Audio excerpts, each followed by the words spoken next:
Terima kasih Mas Aga.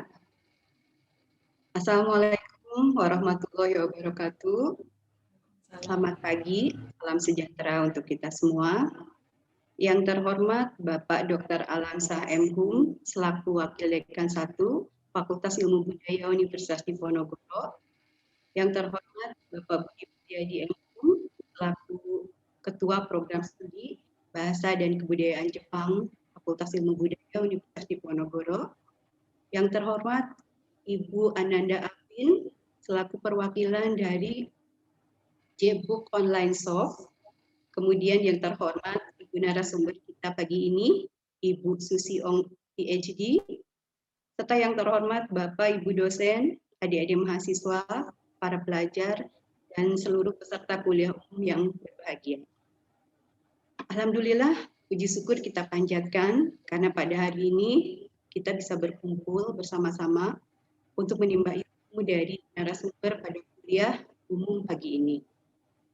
Meskipun di tengah pandemi yang masih berlangsung, mudah-mudahan kita selalu diberikan kemudahan dan kesehatan.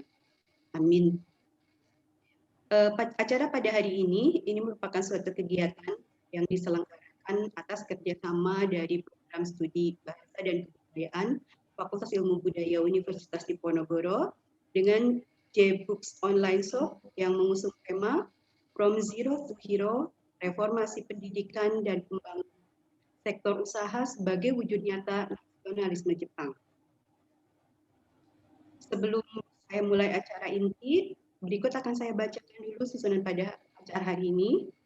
Yang pertama, pembukaan, kemudian sambutan dari Dekan Fakultas Ilmu Budaya Universitas Diponegoro, kemudian ada sesi foto bersama, kemudian pemaparan materi kuliah umum yang dilanjutkan dengan diskusi dan tanya jawab, dan terakhir adalah penutup.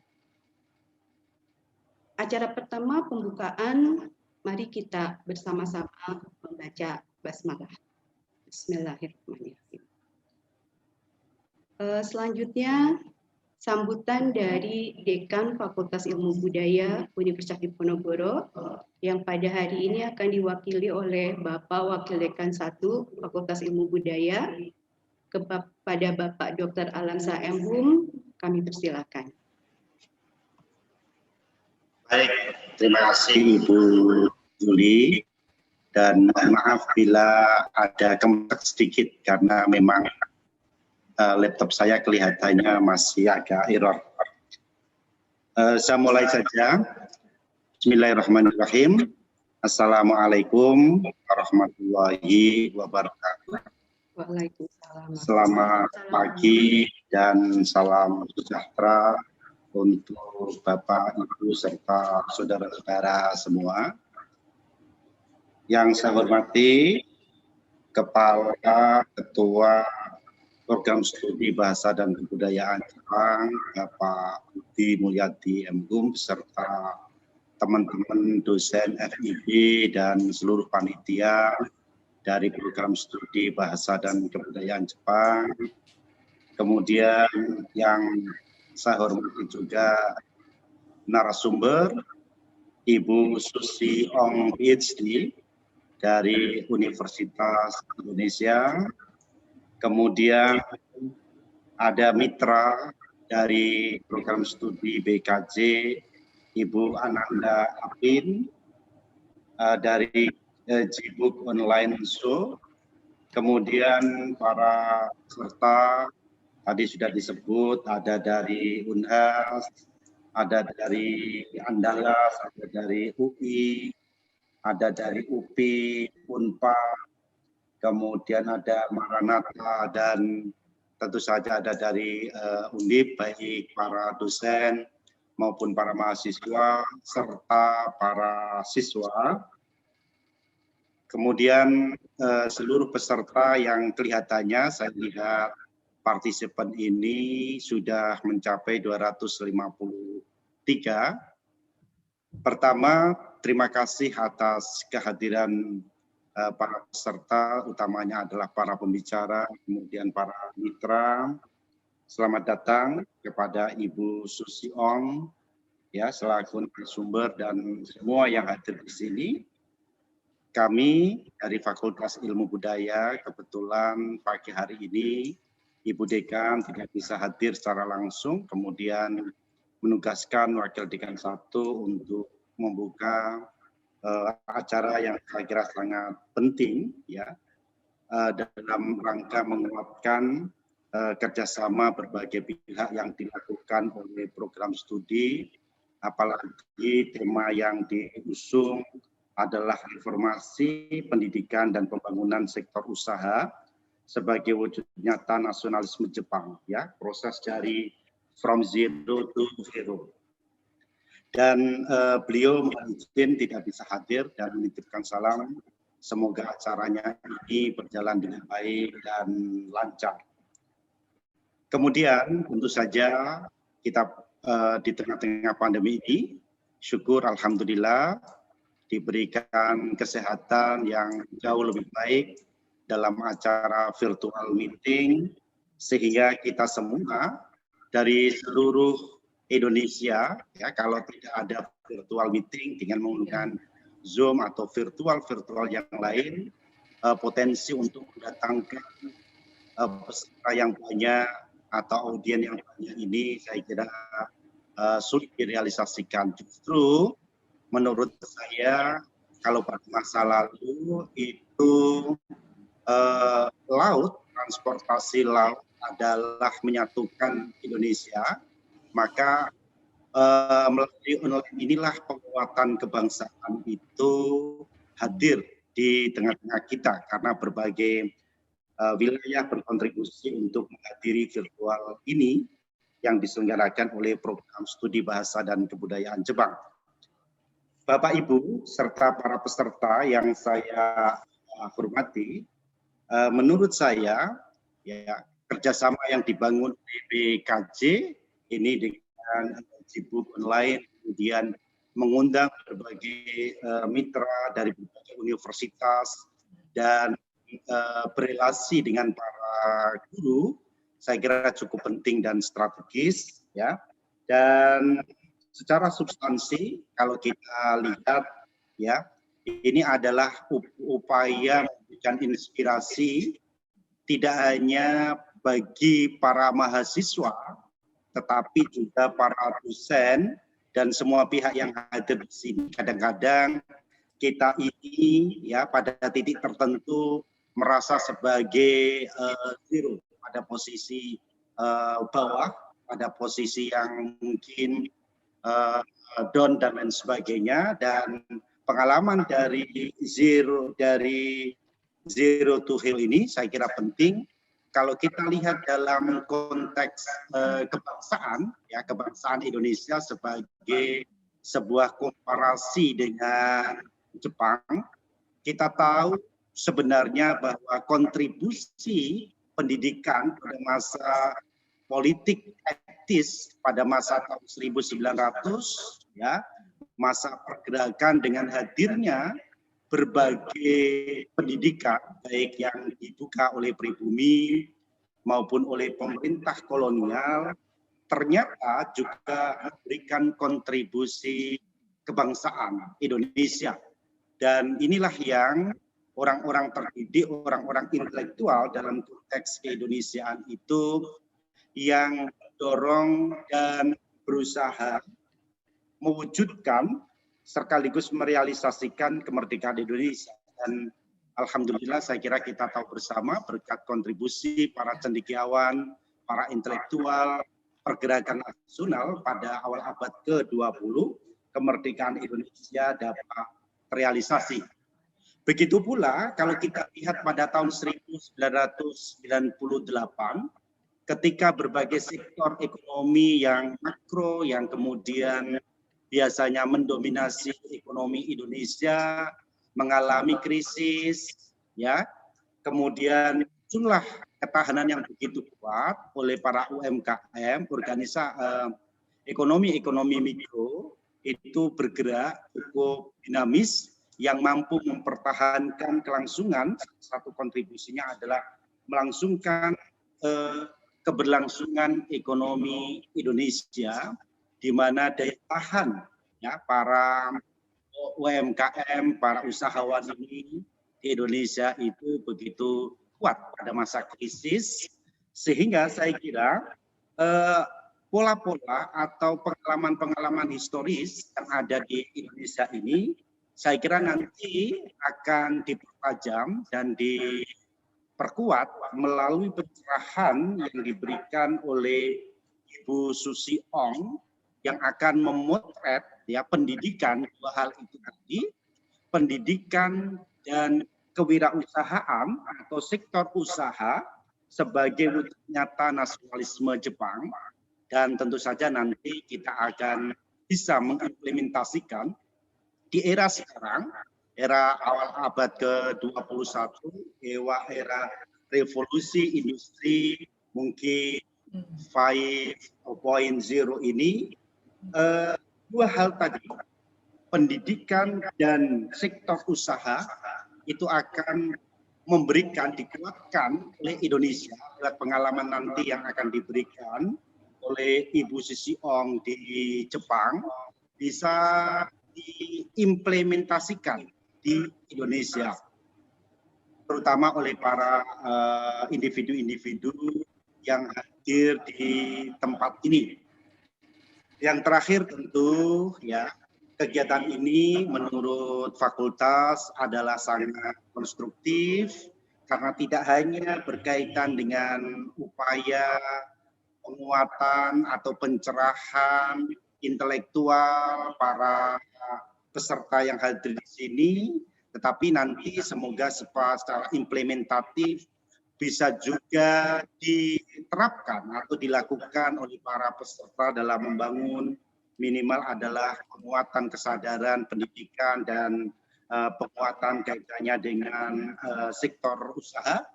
Di titik akhirnya tentu bagi para mahasiswa, selain juga sudah ada mata kuliah kewirausahaan ya di dalam kurikulum kampus Merdeka ini, kewirausahaan juga mendapatkan porsi yang strategis ya. Ini juga berkaitan dengan indikator kinerja Universitas Diponegoro, berkaitan dengan mendudukkan posisinya dalam realisasi IKUT Kemendikbud tahun 2021. Oleh karena itu, kami atas nama fakultas mengucapkan terima kasih atas penyelenggaraan kegiatan kuliah umum ini, ya, proses dari Zero to Hero yang diselenggarakan oleh program studi bahasa dan kebudayaan Jepang. Semoga kegiatan ini ya dapat bermanfaat bagi kita semua, bagi institusi prodi dan bagi Fakultas Ilmu Budaya Universitas Diponegoro Semarang. Terima kasih, dan kami atas nama Ibu Dekan mengucapkan sekali lagi apresiasi dan terima kasih yang setinggi-tingginya kepada Ibu Susi Ong dan pihak mitra, yaitu dari Gbook Online Show yang telah bekerjasama dengan program studi kami. Bila ada kekurangan, tentu kami mohon maaf yang sebesar-besarnya. Saya akhiri. Billahi taufiq wal hidayah. Wassalamualaikum warahmatullahi wabarakatuh. Waalaikumsalam warahmatullahi wabarakatuh. Terima kasih kepada Bapak Alam atas sambutannya. Baiklah para hadirin, acara selanjutnya kita lanjutkan pada sesi foto bersama. Kepada kalian kami persilakan buka videonya, dan kepada panitia yang bertugas kami persilakan untuk mengambil foto seluruh peserta. Baik, terima kasih. Ini saya ambil alih dulu untuk sesi fotonya. Kepada Bapak Ibu dimohon untuk membuka kameranya supaya kita bisa foto bersama dulu. Di layar saya ada 11 tangkapan layar, jadi mungkin bisa menahan senyum agak lama ya. Saya akan hitung. Di saya ini layar pertama. Ya, layar kedua. layar ketiga,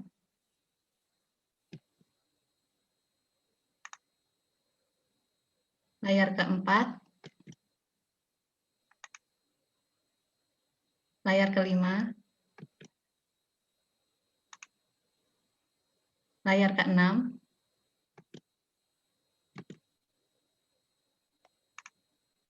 layar ketujuh, ke-8,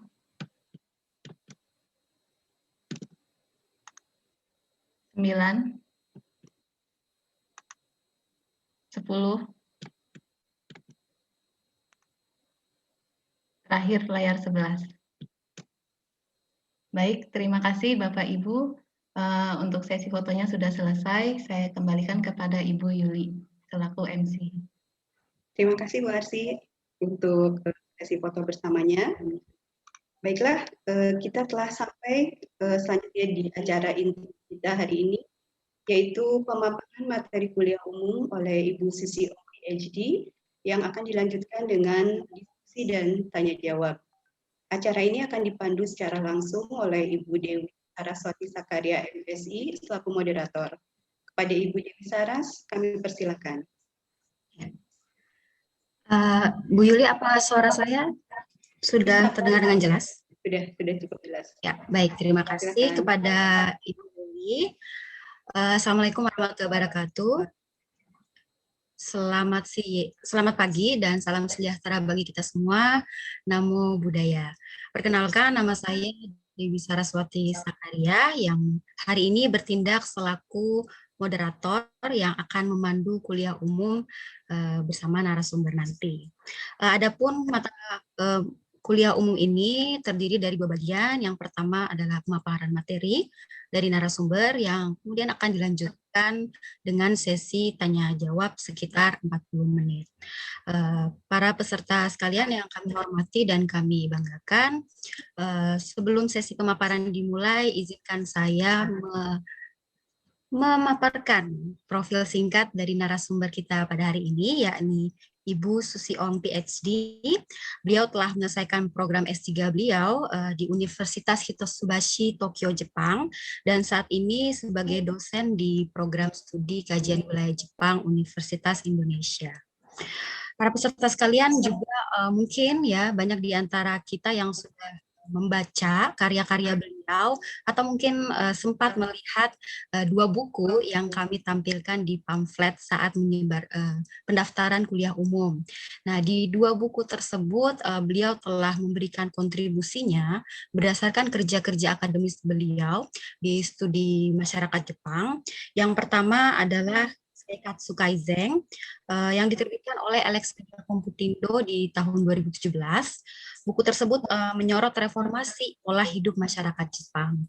Kemudian 2 tahun kemudian beliau juga telah merampungkan bukunya yang kedua dengan tema yang berkaitan sebenarnya di tahun 2019. Judulnya Sakai Kaizo, yang menggambarkan 100 tahun reformasi bangsa Jepang dari tahun 1919 sampai tahun 2019. Bagi saya pribadi yang pernah membaca karya beliau, buku tersebut saya ibaratkan sebagai potongan puzzle yang sangat penting, kemudian akhirnya melengkapi bagian-bagian pertanyaan yang mungkin menjadi pertanyaan banyak orang terkait bagaimana sih proses reformasi masyarakat Jepang, modal apa yang mereka miliki, bagaimana jejak-jejak kerja keras mereka, inovasi mereka, terlebih pemikiran-pemikiran apa yang ada di baliknya, kemudian menjadi faktor pendorong mereka melakukan perubahan di berbagai aspek kehidupan mereka. Dan saat ini kita bisa lihat ya bagaimana bangsa Jepang itu tampil sebagai bangsa yang diperhitungkan di kancah global dan dapat menjadi percontohan bagi negara-negara lain. Jika Anda ingin mendalami pertanyaan-pertanyaan tadi, itu bisa menemukannya di kedua buku tersebut. Saat ini adalah kesempatan yang baik bagi kita semua ya, karena kita dapat mendengarkan langsung dari penulisnya. Kemudian untuk para peserta,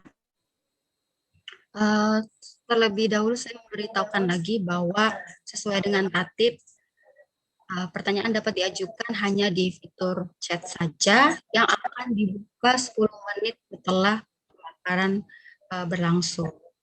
Baik, langsung saja kami undang Susi Ong PhD dengan kuliah umumnya Proses from Zero to Hero, Reformasi Pendidikan dan Pembangunan Sektor Usaha sebagai Wujud Nyata Nasionalisme Jepang. Kurang lebih selama 30 hingga 35 menit. Kepada Ibu kami persilahkan layar dan waktu. Terima kasih. Ya. Baik, terima kasih Ibu Dewi Saraswati, dan juga terima kasih kepada Prodi Jepang Undip yang telah memberikan kesempatan ini kepada saya untuk memaparkan ini, ya kira-kira ada materi baru gitu ya yang ingin saya share gitu ya dengan rekan-rekan sekalian. Dan saya juga mengucapkan banyak terima kasih kepada rekan-rekan dosen dari berbagai universitas yang mungkin kalau dari Sabang sampai Merauke terlalu heboh ya, tetapi jelas ya dari berbagai daerah di Indonesia. Kemudian juga kepada para mahasiswa, kemudian teman-teman ya rekan-rekan guru, mungkin dari MBMP ya, dan juga dari seluruh Indonesia, kemudian mungkin juga masyarakat umum yang menaruh perhatian pada Jepang. Seperti yang tadi sempat diperkenalkan oleh Ibu Dewi Saraswati, saya meneliti tentang Jepang, kemudian fokus saya itu adalah, benang merahnya itu adalah saya ingin share gitu ya dengan teman-teman kita di Indonesia, apa sih yang telah dilakukan oleh Jepang, bangsa Jepang, baik negaranya maupun masyarakatnya ya, sehingga Jepang itu bisa bertransformasi atau berubah ya dari negara yang terkebelakang, masyarakat terkebelakang, miskin ya, bodoh dan sebagainya, menjadi suatu bangsa dan negara yang maju. Nah, hari ini temanya mungkin agak heboh gitu ya, proses from zero to hero gitu ya. Mungkin banyak orang yang mungkin di antara kita tuh merasa, masa mungkin Jepang tuh dulu pernah zero, bukannya Jepang udah hebat dari dulunya gitu ya. Sebetulnya enggak. Dulunya tuh mungkin lebih parah daripada kita di Indonesia sekarang. Tetapi melalui suatu proses usaha yang konkret, mereka bisa berubah. Nah, menjadi seperti sekarang, bisa maju gitu ya. Nah, prosesnya seperti apa? Kemudian siapa pelakunya? Pelakunya pasti banyak ya. Tapi kalau banyak, artinya semua orang bekerja kan nanti jadinya kita bingung gitu. Si A kerjanya apa? Jadi pemerintah kerjanya apa? Swasta kerjanya apa ya? Dan sebagainya. Jadi sekarang ini intinya saya ingin memperinci gitu ya. Hari ini saya akan fokus pada usaha-usaha yang dilakukan oleh pihak swasta. Ya. Jadi tanpa mungkin kerjasama gitu, ya jadi mereka independen gitu ya, mereka bekerja untuk memajukan negara Jepang. Nah, kemudian fokus bidangnya itu juga saya buat menjadi lebih rinci ya, hanya 2, yaitu pendidikan dan pembangunan sektor real gitu, sektor usaha. Ya, tentu saja ini bukan semuanya, jadi hanya beberapa contoh yang saya anggap representatif yang mungkin bisa menjadi masukan bagi kita ya. Baik, untuk materinya hari ini nanti akan seperti yang tadi sudah disampaikan, akan dikirim ya lewat email oleh panitia. Jadi teman-teman rekan-rekan sekalian tidak perlu mencatat, gitu ya, tidak perlu menyalin. Jadi saya sangat berharap ya, jadi supaya Anda itu bisa menyimak. Dan setelah itu kita ada sesi tanya jawab. Jadi mungkin ada paparan saya yang mungkin masih kurang jelas ya, nanti bisa ditanyakan. Maaf ya, ini ya. Ini hari ini temanya agak heboh gitu, from zero to hero ya. Dan saya ingin menekankan peran dari pihak swasta. Jadi kalau pemerintah banyak berperan ya itu sudah saya sampaikan dalam buku tersebut ya. Hari ini saya ingin menekankan, jadi bukan hanya kerja pemerintah atau birokrasi ya, birokrat saja, tapi pihak swasta juga mengambil inisiatif itu ya. Mungkin kelihatannya tidak signifikan, tapi kalau banyak orang melakukannya dan dalam jangka waktu yang panjang, itu nanti hasilnya akan kelihatan. Ya, baik. Kemudian ini pertama-tama ya, jadi ya, ini ya, kenapa saya katakan from zero, ini ada buktinya ya. Jadi ini catatan sejarah hitam di atas putih ya, catatan harian seorang anggota delegasi pemerintahan Tokugawa ke Eropa tahun 1864.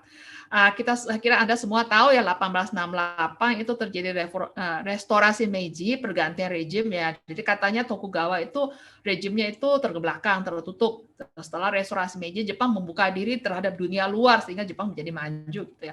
Nah, sebelum restorasi Meiji itu seperti apa? Jadi misalnya nih ya di tahun 1864 ini pernah ada delegasi yang dikirim oleh pemerintahan Tokugawa ke Eropa. Ini ceritanya ketika mereka di Prancis ya. Jadi katanya ini rombongannya nih setelah tiba di Prancis ya, di Prancis, di Paris ya, kemudian ini naik kapal ya, naik kapal sampai ke Marseille di Prancis bagian selatan, terus mungkin naik kereta kuda atau apa gitu lah ya. Waktu itu kan sepertinya belum ada mobil gitu ya, ke Paris ya. Begitu tiba, rombongannya diantar ke hotel.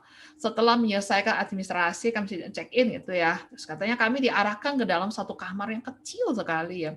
Terus itu pintu ditutup, waduh gelap ya, panik semua ya. Kamarnya kecil, terus katanya marah waktu itu ya, wah kita dihina nih ya.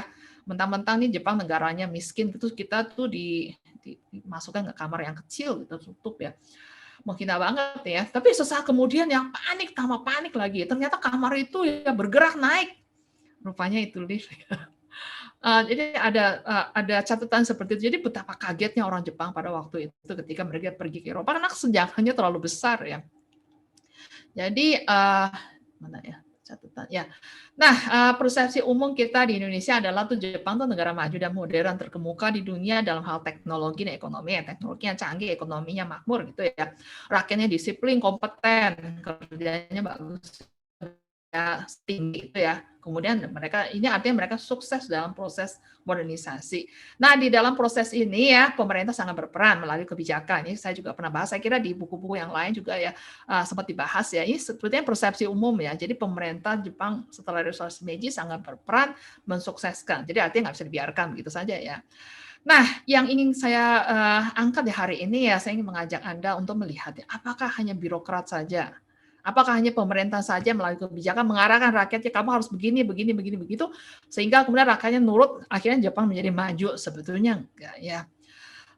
Jadi kalau kita menganggap itu hanya peran pemerintah, berarti kalau kondisinya tidak kondusif ya, jadi misalnya banyak pengangguran, daya saing rendah, udah rakyatnya tinggal menyalahkan pemerintah, jadi pemerintahnya nggak becus. Ini saya kira banyak terjadi ya. Tapi kalau ngomel aja sebetulnya kan nggak cukup, nggak akan mengubah apapun ya. Nah, yang ingin saya perkenalkan sharing dengan Anda adalah bahwa individu pihak swasta Jepang ya, tanpa mengandalkan pemerintah, mereka berusaha sendiri. Ya, meskipun kelihatannya tidak signifikan, tapi itu sangat penting ya. Nah, pertama-tama jadi biar menarik perhatian gitu ya, saya tampilkan dulu uang ya. Yang sebelah kanan atas ya, ini uang 10.000 yen, fotonya Fukuzawa Yukichi. Yang sebelah kiri ya, ini ada itu angka 10.000 itu dicoret ya. Ini karena ini mungkin takut pemalsuan uang gitu ya. Ini adalah foto, ini namanya Shibusawa Eiichi. Ini direncanakan, jadi sudah diputuskan oleh pemerintah Jepang ya, Bank Jepang di tahun 2024, jadi 3 tahun kemudian ya. Jepang sekarang kan perencanaannya dari jauh-jauh hari gitu ya. Ini sudah diputuskan di tahun 2024. Foto ini akan dipasang ya di uang 10.000 yen. 10.000 yen itu buat teman-teman yang pernah ke Jepang itu pasti tahu, ini setara dengan sekitar 1,3 juta rupiah. Jadi kalau pegang satu lembar ini setara dengan daya belinya tuh ya bisa membeli barang dengan yang seharga 1,3 juta rupiah ya. Nah, kemudian satu lagi yang di bawah ya, foto yang di bawah ini uang 1.000 yen. 1.000 yen ya kira-kira 130.000 gitu ya. Mungkin jumlahnya nggak seheboh 10.000 yen. Tapi kalau untuk teman-teman yang pernah ke Jepang pasti tahu ya, dalam sehari-hari, kehidupan sehari-hari ya, jadi misalnya belanja misalnya beli minuman atau beli apa gitu lah ya, belanja beli sayur misalnya, sehari-hari itu yang paling banyak dipakai itu adalah uang 1.000 yen. Ya. Jadi atau naik kereta misalnya ya, beli tiket. Jadi artinya uang 1.000 yen itu adalah uang yang uang kertas yang paling sering dipakai. Jadi hampir setiap hari orang Jepang itu, atau kita kalau pergi ke Jepang ya, turis misalnya, tiap hari pegang ya duit. Jadi kalau tiap hari pegang duit itu apa, saya lihat fotonya ya, tahu ini siapa ya, ini Natsume Soseki. Untuk teman-teman yang ahli di bidang ini ya, sastra Jepang itu pasti tahu ya, terkenal banget. Di Jepang juga terkenal banget, makanya sampai dipasang di foto gitu ya, fotonya di uang 1.000 yen. Ini saya kira menarik ya, kalau kita di Indonesia uang kertas itu nggak ada ya foto sastrawan gitu ya. Jadi kita bisa lihat sebenarnya di Jepang itu sastrawan ini dia sangat-sangat berpengaruh gitu ya. Nah, kenapa begitunya? Nanti kita akan lihat ya. Nah, pertama jadi 3 tokoh utama itu yang ingin saya perkenalkan dulu. Shibusawa Eiichi ya. Dia itu, ini maaf ya, ini mesti nanti akan saya perkenalkan agak sedikit penulisannya kurang tepat. Eiichi ya, dari pejabat Kementerian Keuangan ke pelopor industri keuangan di Jepang. Jadi artinya dia tuh dulu pejabat kan birokrat gitu kan ya, tapi dia keluar, terus dia tuh jadi pengusaha ya, kemudian menjadi orang yang sangat berjasa bagi pembangunan industri keuangan di Jepang ya. Jadi ini fotonya nanti ya 10.000 yen ya. Dan kemudian di Jepang tuh ada NHK ya, seperti TVRI di Indonesia. Setiap tahun NHK itu membuat drama berseri yang ditayangkan sepanjang tahun. Setiap pagi gitu, setiap pagi 15 menit kalau nggak salah. 15 menit ditayangkan 1 tahun ya, setahun penuh ya. Nah biasanya yang diangkat itu ya tokoh-tokoh yang atau peristiwa yang dianggap penting. Nah untuk tahun ini kebetulan ya, betulan atau tidak yang diangkat ini tokoh ini ya, Shibusawa Eiichi ini. Nah, terus dia ngapain aja ya? Jadi Shibusawa Eiichi ini dulunya pejabat dalam pemerintahan Tokugawa. Ya, dia tuh sebagai pejabat rejim Tokugawa ya. Di tahun 1867, jadi ini sebelum restorasi Meiji ya. Jepang tuh diundang ke Expo ya, pameran internasional di Paris. Ya, terus ya dia ikut karena kan dia tuh dekat dengan shogun ya waktu itu ya. Jadi dia ikut. Nah, begitu sampai di Paris dia merasakan ya. Prancis itu jauh lebih maju daripada Jepang. Dan dia melihat ya, kenapa Prancis maju? Dia merasa bahwa itu sumber kekuatannya itu adalah kemajuan industri ya. Dan industri itu bisa berkembang kalau didukung oleh pendanaan atau keuangan. Saya kira ini kita juga, ya, saya kira banyak di antara kita tahu ya, kalau nggak ada modalnya gimana caranya membangun industri. Nah, gimana caranya menghimpun modal? Nah, itu ada triknya. Jadi dia belajar dari Prancis ya. Nah, kemudian setelah restorasi Meiji ini 1869 ya, karena dia dekat dengan Tokugawa. Tokugawa seperti setelah itu dia nggak mau berontak sih. Ya udahlah restorasi Meiji, dia Tokugawa shogunnya pulang kampung gitu lah ya. Terus pemerintahan Meiji kan ketika ingin membangun birokrasi kan perlu SDM gitu kan. Ya, perlu SDM. Jadi akhirnya dia diangkat ya ke Kementerian Keuangan.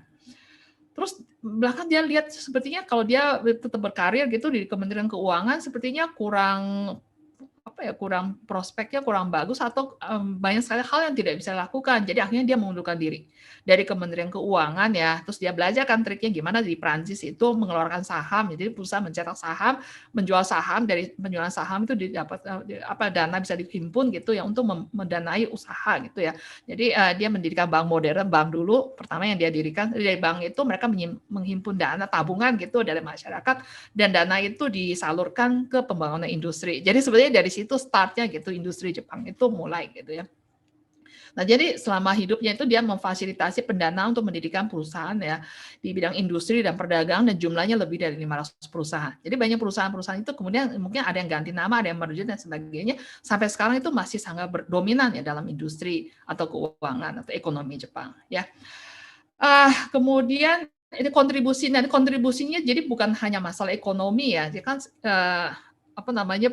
tema besar kita sekarang hari ini adalah pendidikan dan sektor real gitu. Pendidikan itu juga sangat penting karena ekonomi itu digerakkan oleh pelaku, oleh manusia.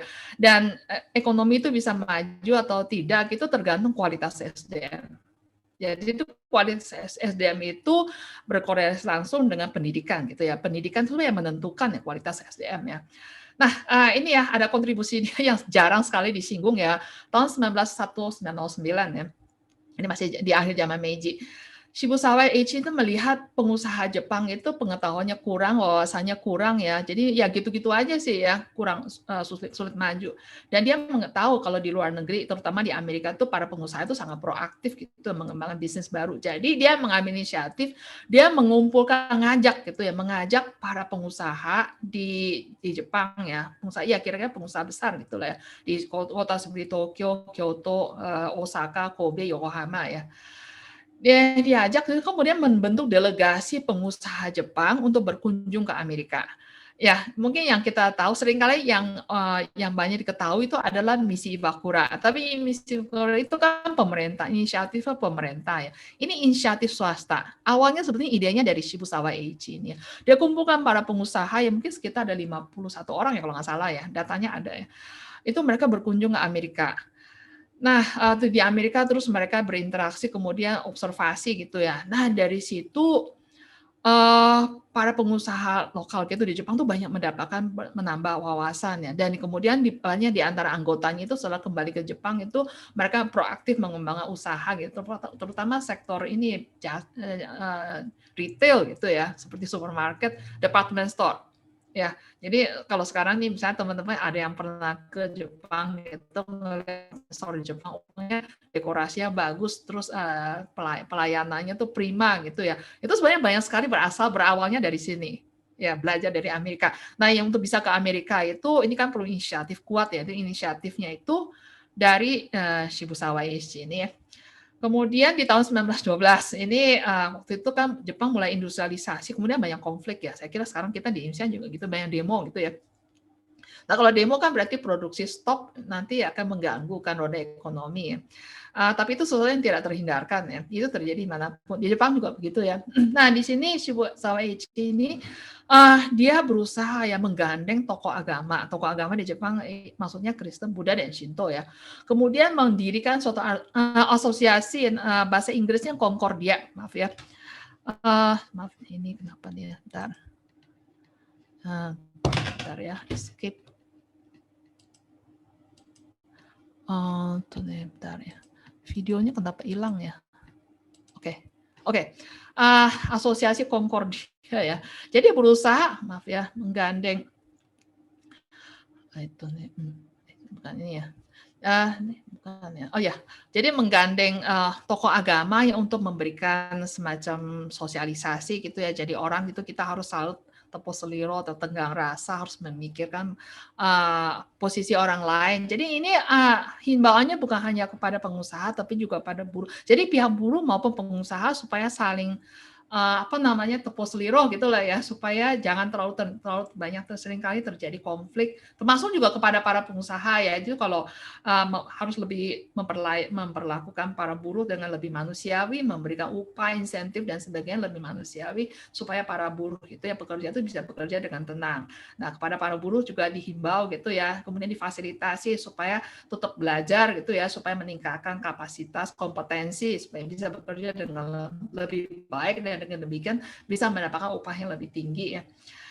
Nah, lalu kemudian ya di tahun 1919 ini lanjut ya, apa yang telah dilakukan. Ini Shibusawa Eiichi ini menggandeng para birokrat dari Kementerian Perdagangan dan para akademisi gitu ya, untuk mendirikan suatu lembaga riset ya. Riset gitu ya untuk tentang masalah perburuhan. Jadi misalnya ada konflik, ada demo, ada sabotase dan sebagainya. Kenapa itu terjadi? Dan bagaimana caranya menghindari atau meminimalisir gitu ya?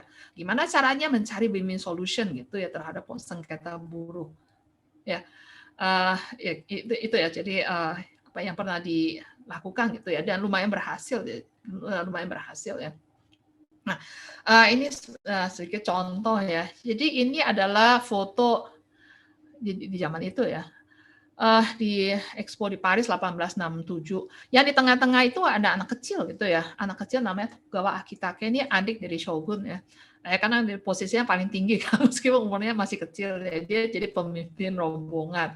Nah, di antaranya itu ya yang berdiri paling kiri ini ya. Ini Shibusawa Eiichi. Jadi tahun 1867 ya, ketika dia ke Paris itu tampangnya masih seperti ini ya, masih rambutnya masih panjang gitu ya. Jadi ya seperti ya kelas samurai gitu ya. Nah, baik, berikutnya ini kita membandingkan tahun 1866 tampangnya masih seperti ini, 1867 ini ketika dia di Paris. Jadi ketika dia di Paris itu datang shock gitu, itu merasa kok Jepang tuh masih kayak begini. Jadi di situ dia sebenarnya udah berusaha bertekad gitu. Kita harus berubah. Perubahan Jepang itu dimulai dari saya.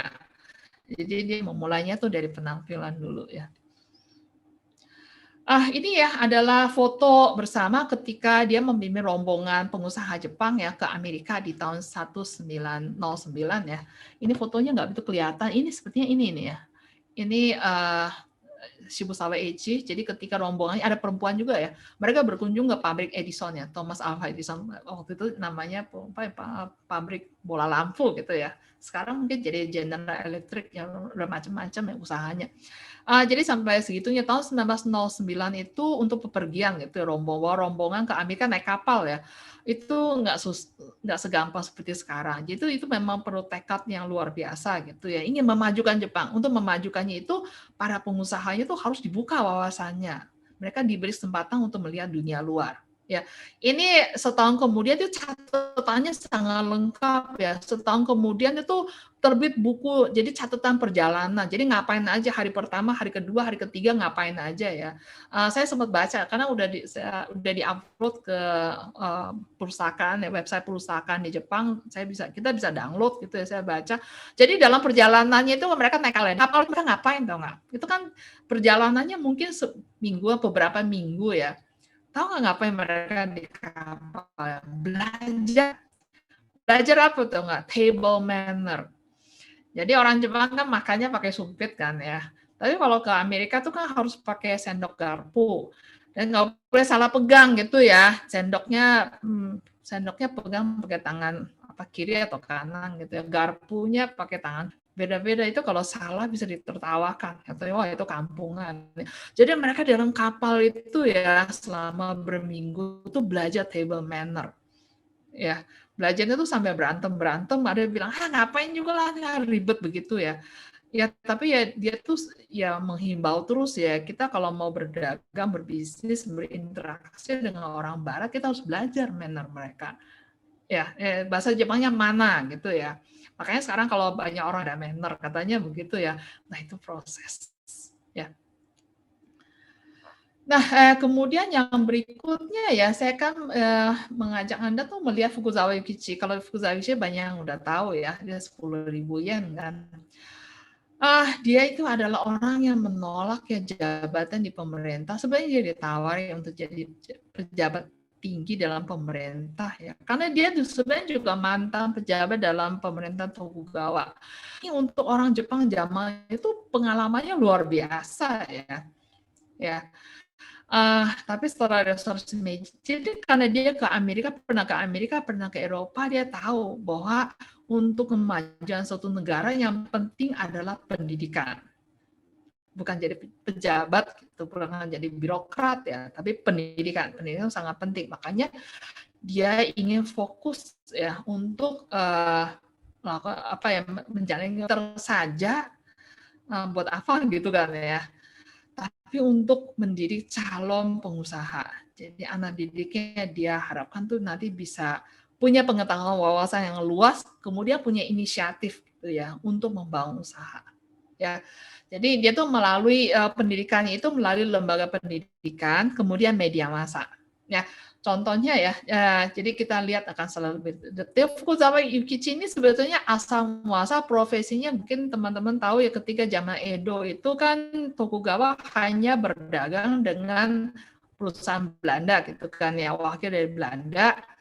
Dan orang Belanda itu kepala kantor perdagangan itu diwajibkan setiap tahun tuh bikin laporan perkembangan dunia untuk diserahkan ke Tokugawa gitu. Itu kan dalam bahasa Belanda. Nah, pemerintah Tokugawa itu punya staf ahli gitu ya untuk menerjemahkannya, memahami bahasa Belanda yang menurun. Jadi kalau bapaknya ahli bahasa Belanda, anaknya juga disuruh belajar bahasa Belanda, dan setelah itu profesinya itu ya jabatannya sebagai penerjemah. Nah, Fukuzawa Yukichi dari keluarga seperti itu, makanya dia sejak kecil dia belajar bahasa Belanda, terus dia profesi awalnya membuka juku gitu ya, bimbel gitulah untuk mengajar bahasa Belanda. Tapi karena dia bisa bahasa Belanda, jadi ketika switch gitu untuk belajar bahasa Inggris jauh lebih mudah gitu ya. Mengirim delegasi ke Amerika untuk ratifikasi perjanjian. Jadi ceritanya 2 tahun sebelum itu ya, 1858, pemerintahan Tokugawa menandatangani perjanjian dengan Amerika, dan perjanjian itu setelah ditandatangani itu harus diratifikasi gitu ya, untuk menyatakan ini sah ya. Jadi maksudnya bisa aja kan setelah ditandatangani perjanjian terus mendadak bilang, wah nggak batal, itu nggak jadi gitu ya.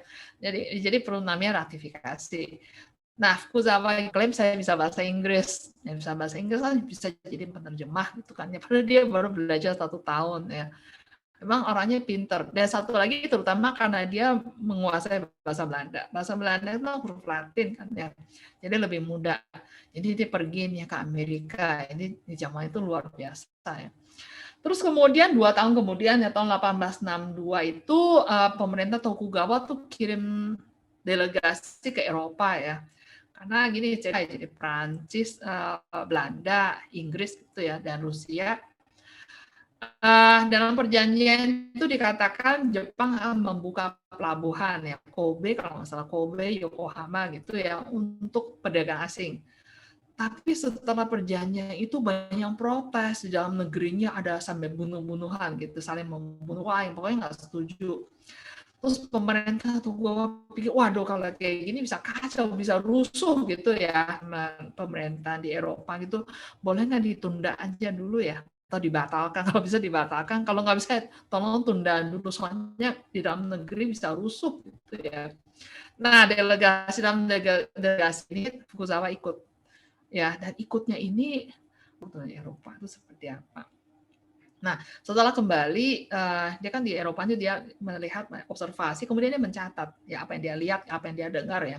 Setelah kembali ya, ini masih tahun 1866 ya, dia menuliskan, mempublikasikan buku. Jadi dia memperkenalkan apa dia ngapain aja waktu di Eropa, dia lihat ada pabrik gitu ya, ada jalan-jalan, ada tata kota yang rapi gitu ya. Itu semuanya dia perkenalkan ke publik Jepang. Ya, ini judul, jadi bukunya tuh jadi bestseller ya, karena orang Jepang waktu itu banyak penasaran, Eropa tuh kayak apa sih negaranya ya. Untung sekali ya, tahun 1867 ini menjelang rejim Tokugawa jatuh gitu ya, dia ikut lagi dalam delegasi pemerintah Tokugawa ke Amerika untuk serah terima kapal perang. Jadi pemerintah Tokugawa tuh pesan kapal perang dari Amerika ya dibuatkan ya. Terus udah jadi, udah selesai ya, itu harus pergi serah terima, ngambil gitulah ibaratnya ya. Dia itu ikut. Tapi ya percuma sih, setelah kembali rejim Tokugawa jatuh, jadi kapalnya itu jadi punyanya pemerintah Meiji ya. Tapi intinya itu kesempatan bagi dia untuk melihat dunia gitu ya, melihat Eropa dan Amerika. Nah, semua ini meyakinkan, mengukuhkan keyakinan Fukuzawa bahwa kalau Jepang mau maju, pendidikan itu penting. Kualitas SDM gitu, pendidikan untuk meningkatkan kualitas SDM Jepang itu sangat penting ya. Nah, ini ya ada beberapa foto ya. Ini foto ketika, ini yang pertama di sebelah kiri ini ketika mereka ke Amerika. Jadi tampangnya masih kayak begini ya. Kemudian Fukuzawa itu yang di paling, kalau dari kita lihat tuh paling kanan ya. Yang dia duduk sebelah paling kanan yang masih ada pedangnya ya. Kemudian yang foto di sebelah kanan ini kan dia berfoto dengan seorang gadis Amerika. Ini fotonya di studio ya. Jadi entah kenapa katanya dia bisa ngajak, membujuk seorang, mungkin karena dia bisa bahasa Inggris ya, bujuk ayo kita foto bersama. Jadi kalau udah foto bersama nanti ditunjukkan di Jepang, wah kayaknya keren ya udah bisa foto bareng dengan orang Amerika gitu ya. Ini adalah foto Fukuzawa ketika di tahun 1862 ketika di Belanda. Ya, ini kedua ya dari kanan itu Fukuzawa, tampangnya masih kayak begini ya. Ini ketika masih muda. Nah, ini saya cerita, jadi tadi kan saya sudah sampaikan di sini setelah dia kembali dari Eropa ya, di Eropa dia pokoknya lihat di observasi, dia catat ya apa yang dia lihat gitu ya. Setelah kembali itu dia terbitkan dalam buku ya, ini judulnya Seiyo Jijo ya. Seiyo Jijo artinya keadaan di Eropa. Seiyo itu kan barat gitu kan ya. Jadi dia cerita, dia memperkenalkan ya apa yang hasil observasi, apa yang dia lihat di Eropa, kemudian juga di Amerika. Sebelumnya kan dia udah pernah ke Amerika. Jadi ada sekolah. Ya kan di zaman itu kan di Jepang tuh yang namanya sekolah itu masih, mungkin teman-teman ada yang tahu apa Teragoya gitu ya. Jadi meminjam bangunan di kuil ya, kuil Buddha, tapi nggak mengajarkan tentang ajaran Buddha. Terus kemudian ada orang yang mungkin bisa baca tulis, biasanya dari kelas samurai gitu ya, melek huruf gitu ya. Mereka yang ngumpulin anak-anaknya, kalau ada yang mau belajar silahkan gitu ya. Nggak ada kurikulumnya, jadi sesukanya aja si gurunya mau ngajarin apa ya ngajarin apa gitu ya. Tapi dia melihat di Eropa dan Amerika sudah ada namanya Kementerian Pendidikan, sudah ada kurikulum nasional, kemudian ada standarisasi, guru-guru yang mengajar itu benar sertifikasi dan punya kompetensi gitu ya. Jadi ada sekolah, kemudian ada perpustakaan, ya, ada surat kabar, ya kan, koran gitu ya, ada rumah sakit, ada museum, lokomotif, dan ini ya penerangan jalan gitu ya, kan udah ada lampu gas ya, biasanya di Eropa. Kemudian ada pesawat telepon gitu ya, listrik, uang kertas, ya dan sebagainya, ada perseroan terbatas ya, ada parlemen gitu, ada sistem perpajakan gitu ya, itu sih pelajari. Jadi saya kira ini luar biasa, catat semua ya, dan kemudian ditulis. Jadi buku ini luar biasa sekarang, tapi ini dalam bahasa Jepang, mungkin ada terjemahan bahasa Inggrisnya, ada orang Amerika yang menerjemahkan. Jadi memang detail ya, itu diperkenalkan dan kita bisa membayangkan bagi orang Jepang di zaman itu tuh hebohnya kayak apa. Jadi kan membukakan mata, yang namanya negara maju itu harus ada ini ya, seperti ini ya. Berikutnya ya, jadi ini ya, ini foto dia setelah udah agak tua gitu ya. Dia tuh meniru. Jadi dia menggunakan suatu slogan ya. Mungkin teman-teman sudah pernah ada yang mendengar bahwa semua manusia diciptakan setara. Bahwa di kemudian hari ada yang hidup melarat, ada yang hidupnya makmur. Itu adalah tergantung dari mau belajar atau tidak. Jadi dia ingin menekankan betapa belajar itu penting. Ya, mungkin ada yang pernah dengar ya Gakumo no Susume gitu ya, menganjurkan orang untuk belajar. Dilahirkan mulia, nggak ada orang yang dilahirkan hina. Semuanya tuh hidupan manusia tuh nasib itu tergantung pada usaha. Idealnya begitu ya. Memang ada faktor X yang banyak lagi ya. Nah sebenarnya slogan ini ya, ini sebetulnya Sonoma gitu, menerjemahkan ya dari slogannya Amerika. Jadi all men were created equal gitu. Semua manusia diciptakan sama gitu ya. Kira-kira begitu ya. Jadi semuanya tuh to a matter of education. Semua tergantung pendidikan. Jadi betapa pendidikan itu penting ya. Nah, jadi dia mengimplementasikan pendidikan itu penting. Kemudian sosialisasi ilmu pengetahuan melalui media massa dalam bentuk surat kabar itu tuh penting. Makanya dia tuh yaitu 2 program utamanya ya, usahanya ya, satu sekolah, satu lagi surat kabar. Sekarang yang terkenal tuh hanya sekolah ya. Padahal sebenarnya surat kabar dia tuh ya namanya Jiji Shimpo. Di zaman itu juga sangat-sangat berpengaruh ya. Nah, di tahun 1968 ya, kalau Universitas Keio saya kira teman-teman pasti pernah dengar ya. Itu salah satu universitas swasta yang paling terkenal di Jepang. Kenapa namanya Keio? Karena didirikan di tahun yang kalau di Jepang waktu itu namanya tahun Keio ya. Nama itu masih tahun Keio. Di awal ya. Di akhir tahun 1868 itu udah masuk Meiji. Ya, jadi artinya sebelum restorasi Meiji dia udah mendirikan sekolah. Jadi makanya namanya Keio ya. Ini didirikan di Tokyo, awalnya jadinya sekolah ya. Dan kemudian Keio itu ya sampai sekarang pun kalau nama Jepangnya Keio Gijuku namanya ya. Kita sih menerjemahkan jadi universitas aja ya. Gijuku itu artinya tidak memandang kelas sosial. Artinya sekolah itu terbuka untuk semua elemen bangsa gitu ya. Jadi baik dari kelas samurai maupun katakan dari kelas pedagang, dari kelas petani, orang-orang yang semua orang silakan, semua orang boleh mendapatkan pendidikan di sana. Ya ini juga semacam kesadaran yang dia dapatkan dari kunjungan di Eropa dan Amerika gitu ya. Negara akan maju kalau semua elemen bangsa, semua anak bangsa itu tanpa melihat apakah dari latar belakang keluarga bangsawan atau orang miskin gitu, semua mendapat pendidikan. Di situlah pendidikan, education for all gitu untuk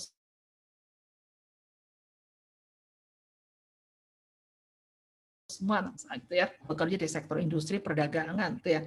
Nah ini menariknya ya, karena memang visi utama gitu ya, visi misi dari awal itu sangat jelas, mencetak SDM yang kompeten untuk kemudian berkarir di bidang usaha gitu, sektor real ya.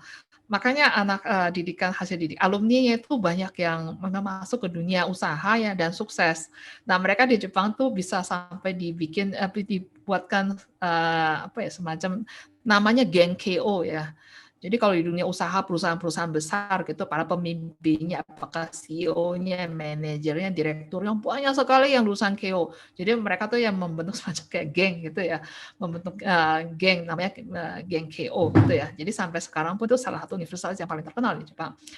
Nah, kemudian jadi bukan hanya sekolah ini sampai sekarang masih terkenal. Sebetulnya Fukuzawa Yukichi juga menerbitkan surat kabar. Ini namanya Jiji Shimpo ya, nama surat kabarnya. Jiji artinya urusan kontemporer. Jadi apa yang sekarang terjadi di Jepang maupun di luar negeri itu diberitakan. Jadi untuk membukakan mata dan wawasan para pembaca gitu ya. Ini surat kabar ini tujuannya untuk sosialisasi informasi tentang industri perdagangan luar negeri dan mendorong anak Jepang supaya mau menjadi entrepreneur.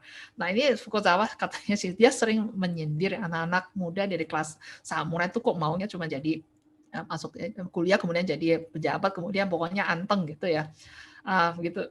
Ini surat kabarnya ngomong-ngomong tuh ada yang diterbitkan ulang, kemudian diterbitkan ya, dicetak ulang, kemudian ada sebagian diupload ke internet ya. Saya sempat baca, emang luar biasa ya.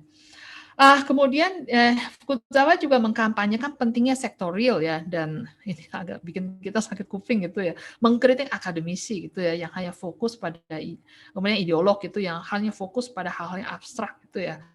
Dia mengatakan tukang nih misalnya yang bisa bangun rumah gitu ya, yang bisa membuat apa gitu, itu jauh lebih mulia, jauh lebih hebat ya daripada orang yang hanya bisa ngomong saja gitu hal-hal yang abstrak gitu ya. Baik, ini ya gambar, ini Universitas Keio ya, saya juga belum pernah ke sana sih. Ini Universitas Keio kan sebenarnya mereka tuh sivitas akademikanya sangat mendewakan Fukuzawa Yukichi ya. Jadi slogannya bahwa semua orang diciptakan sama itu sampai sekarang dijadikan semacam logo gitu ya. Ini di salah satu pintu masuk dari salah satu gedungnya, ini ditulis dalam bahasa Latin ya. Yang kalau bahasa Latin kan kesannya hebat gitu, keren gitu. Ini artinya konon artinya Tuhan menciptakan semua manusia sama. Jadi yang membedakan hanya pendidikan. Makanya kalau mau hidup enak, belajarlah gitu ya. Nah, berikutnya kita sampai ke Fukuzawa Natsume Soseki ya. Kalau untuk teman-teman yang meneliti tentang sastra Jepang, saya kira pasti tahu ya. Karena karyanya yang mungkin yang judulnya Botchang atau apa ya, ada beberapa karya sastranya itu cerpen ya mungkin ya, yang sudah diterjemahkan dalam bahasa Indonesia dan pasti diangkat yang dalam mata kuliah sastra Jepang gitu ya. Ini adalah individu ya, jadi yang bertanggung jawab terhadap diri sendiri dan pada orang lain ya. Ini adalah, jadi menurut dia siapa, bukan orang bergembor, tapi bertanggung jawab pada diri sendiri dan pada orang lain gitu. Jadi tidak menyusahkan orang lain gitu ya. Itu sebenarnya udah menjadi nasionalisme ya. Nah, ini Natsume Soseki adalah novelis, dia mengkritik kemunafikan masyarakat Jepang ya, dan di zaman itu dengan tulisan penuh humor. Jadi kalau misalnya cuma maki-maki kan ya orang baca juga sebel gitu ya, tapi dia menulisnya dengan penuh humor. Jadi dari humor itu ya kita pembaca dibikin tertawa dan menyadari, oh ya sebetulnya banyak yang konyol gitu ya. Nah, Natsume Soseki ini asal muasalnya bukan sastra Jepang, dia tuh ahli sastra Inggris ya. Dia kuliah di Universitas Imperial Tokyo waktu itu ya. Kemudian mendapat beasiswa untuk kuliah ke Inggris. Di zaman itu namanya kuliah ke Eropa itu luar biasa ya. Setelah kembali ya ada ini ikatan dinas. Jadi dia kuliah, diberi beasiswa 2 tahun kuliah di Inggris, pulang-pulang ikatan dinasnya 4 tahun. Ya, habis itu wajib mengajar gitu lah ya. Setelah 4 tahun itu, jadi masa ikatan dinasnya berakhir, dia ditawari untuk jadi profesor ya. Terus jadi selama dia mengajar, dia tuh banyak menulis ya. Menulis cerpen, menulis novel juga yang panjang. Nah, novel itu diterbitkan secara berkala, berseri dalam surat kabar Asahi Shimbun gitu ya. Karena waktu itu penerbit juga nggak berani menerbitkan novelnya karena takut nggak laku gitu ya. Kan resiko kan, udah dicetak nggak laku. Jadi diterbitkan, jadi muatnya secara berkala saja, berseri gitu ya, setiap tahun sepotong-sepotong gitulah dalam surat kabar Asahi Shimbun gitu. Dan ternyata mendapat sambutan karena omoshiroi gitu ya, menarik ya. Jadi bikin orang ketawa dan menyadari, oh ya ternyata banyak konyol gitu. Jadi dia jadi lumayan terkenal. Nah, setelah ikatan dinasnya di Universitas Tokyo itu masa ikatan dinas itu berakhir gitu, dia mau diangkat jadi profesor ya. Terus di waktu yang bersamaan dia mendapat tawaran dari Asahi Shimbun gitu, mau nggak jadi kerja jadi kolumnis. Nah kalau jadi kolumnis itu nggak usah kantor, dia merasa senangnya nggak usah kantor ya, kerja di rumah aja, menulis di rumah, paling juga datang seminggu sekali gitu ke kantor untuk rapat aja sih ya. Sedangkan kalau jadi dosen, jadi profesor tiap hari mesti ke kampus gitu ya, terus dia pikir nggak ada enak gitu. Jadi akhirnya dia menolak ya. Nah penolakannya dia menolak menjadi profesor. Nah penolakan itu juga membuat heboh gitu ya, kok bisa itu ya menolak ya. Jadi ya kira-kira gitu ya. Terus setelah itu ya, karena dia saking terkenalnya, dia tuh juga mana ya? Oh ini ya. Saking dia terkenalnya, kemudian dia ditawarkan untuk menjadi doktor. Jadi zaman itu di Jepang ada suatu lembaga yang khusus memberikan doktor gitu ya, gelar doktor kepada orang yang dianggap terkenal, berkontribusi gitu. Itu juga dia tolak ya, dia merasa nggak nyaman ya dengan banyak embel-embel yang diberikan oleh orang lain.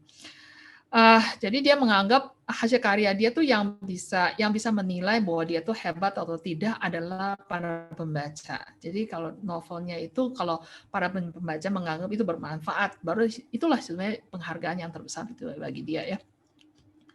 Itu sebentar ya, ini gimana ya, apa waktu? Oh ya maaf ya, waktunya hampir habis ya. Dan jadi Natsume Soseki dia juga menulis seperti ceramah gitu yang kemudian dituliskan, dipublikasikan ya. Jadi nasionalisme, jadi menurut dia ya, dia memberikan contoh yang sangat gamblang gitu. Jadi memang penulisnya sangat ya. Jadi misalnya pedagang tahu keliling yang tiap hari dengan gerobaknya berkeliling berjualan tahu gitu ya. Dengan demikian sebenarnya dia dengan berjualan tahu keliling itu dia sudah mendapatkan nafkah yang layak bagi dirinya.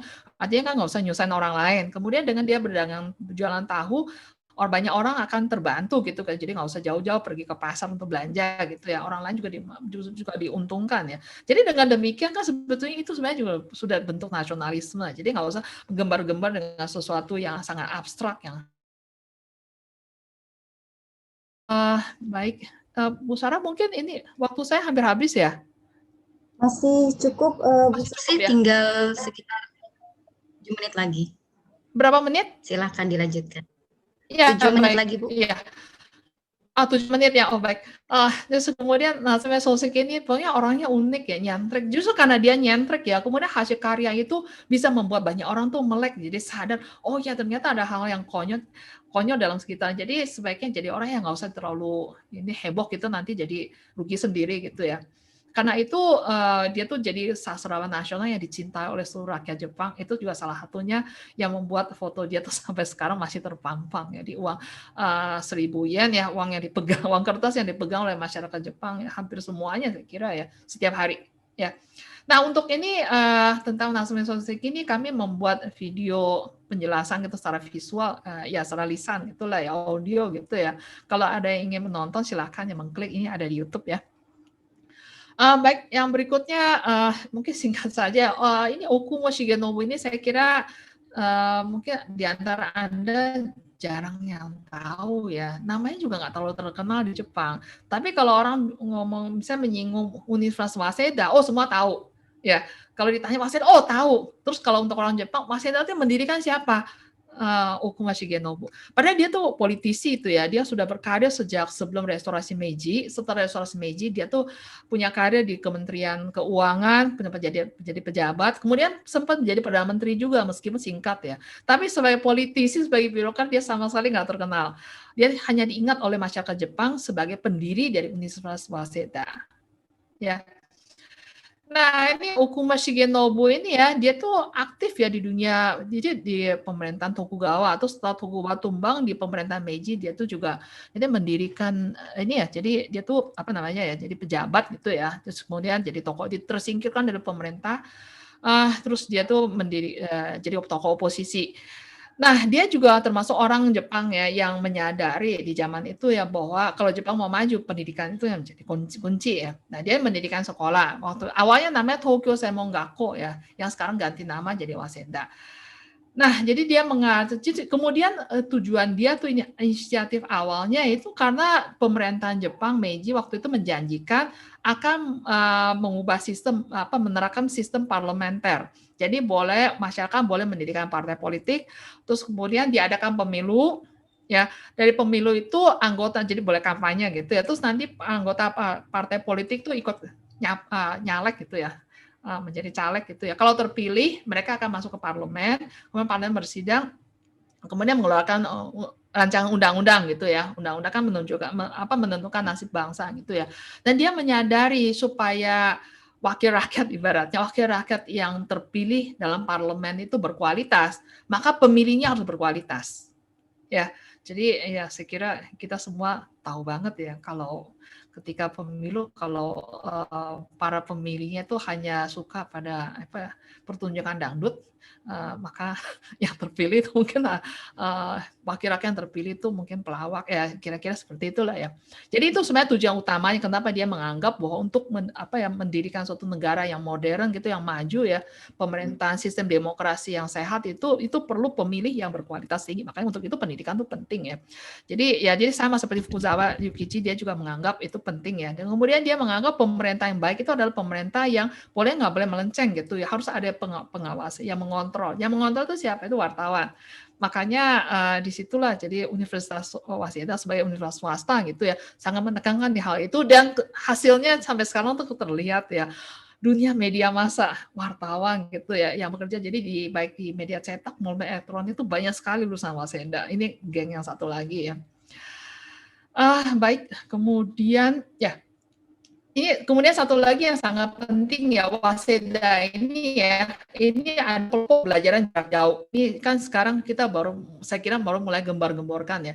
Jadi ini bahkan sejak sekitar 150 tahun yang lalu ya, tahun 1886, sekolah yang sekarang sudah jadi Waseda itu sudah menerbitkan diktat. Bahasa Jepangnya Kogiroku ya. Jadi para dosen, termasuk profesor atau lektor gitulah di Waseda itu kan mereka memberi kuliah, kan ada catatannya ya. Catatannya itu jadi materi yang persis sama yang mereka berikan di ruang kelas di kuliah di Waseda itu mereka terbitkan dan dijual secara bebas. Nah, yang menjual siapa yang membeli? Mungkin orang-orang Jepang yang tinggalnya jauh dari Tokyo, dari kota besar, tidak mampu mungkin ya untuk datang ke Tokyo untuk kuliah itu ya. Mereka tuh jadi punya kesempatan untuk belajar. Ya, dengan menggunakan diktat itu. Jadi memang itu inisiatif gitu ya untuk menyebarluaskan ilmu pengetahuan ya tanpa dibatasi oleh keterbatasan ruang dan waktu ya. Jadi semua orang baik yang mampu maupun yang tidak mampu tuh punya kesempatan. Ya, dan buku yang diterbitkan tuh tidak terlalu mahal. Jadi semua orang tuh mampu ya membeli ya. Sampai orang-orang Jepang yang tinggal di daerah yang agak terpencil, yang jauh ya dari kota besar ya. Yang berikutnya ini singkat saja ya, Tokutomi Soho ini juga seorang tokoh sebenarnya di zaman itu sangat terkenal ya. Dia tuh seorang publisis, dia menerbitkan jadi penulis buku, kemudian dia menerbitkan majalah. Tujuannya itu adalah untuk sosialisasi, untuk menyadarkan rakyat Jepang, terutama generasi muda ya. Jadi nasib bangsa itu terletak di pundak generasi muda, dan generasi muda itu bisa memberikan kontribusi melalui sektor real ya. Kemudian ini mungkin nanti bisa dibaca ya secara kilas ya. Jadi dia tuh nasionalisme ditunjukkan dengan angka. Jadi ya dia membuatkan tabel statistik ya dalam hal jadi misalnya infrastruktur, kemampuan kapasitas produksi ya, jalan kereta api, surat kabar gitu, tingkat literasi misalnya ya. Di zaman itu Jepang betapa kalau dilihat dari angka gitu tergebelakang dibandingkan dengan negara-negara barat lainnya di Amerika dan negara Eropa. Nah, adalah tugas generasi muda untuk mengejar ketertinggalan itu. Ya. Nah, ini beberapa majalah gitu ya. Ini judulnya The Nation's Friend gitu ya. Judulnya jadi melalui majalah ini dia mensosialisasikan ya idenya. Kemudian ada lagi ini majalah itu saja Jitsugyo no Nihon. Jadi ketika zaman Meiji dia titik awal kenapa Jepang bisa maju karena namanya Jitsugyo. Jitsugyo itu saya terjemahkan menjadi sektorial. Gitu. Sektorial Jitsugyo itu menjadi kata kunci. Jadi belajar itu harus sesuatu yang berguna, bermanfaat gitu ya. Ya ini kemudian ada beberapa ini ya contoh ini misalnya Hatono Tsurukichi ya di perusahaan Jepang. Gunzi itu salah satu perusahaan tekstil terkenal di Jepang sampai sekarang pun ya ada pabriknya di Indonesia ya.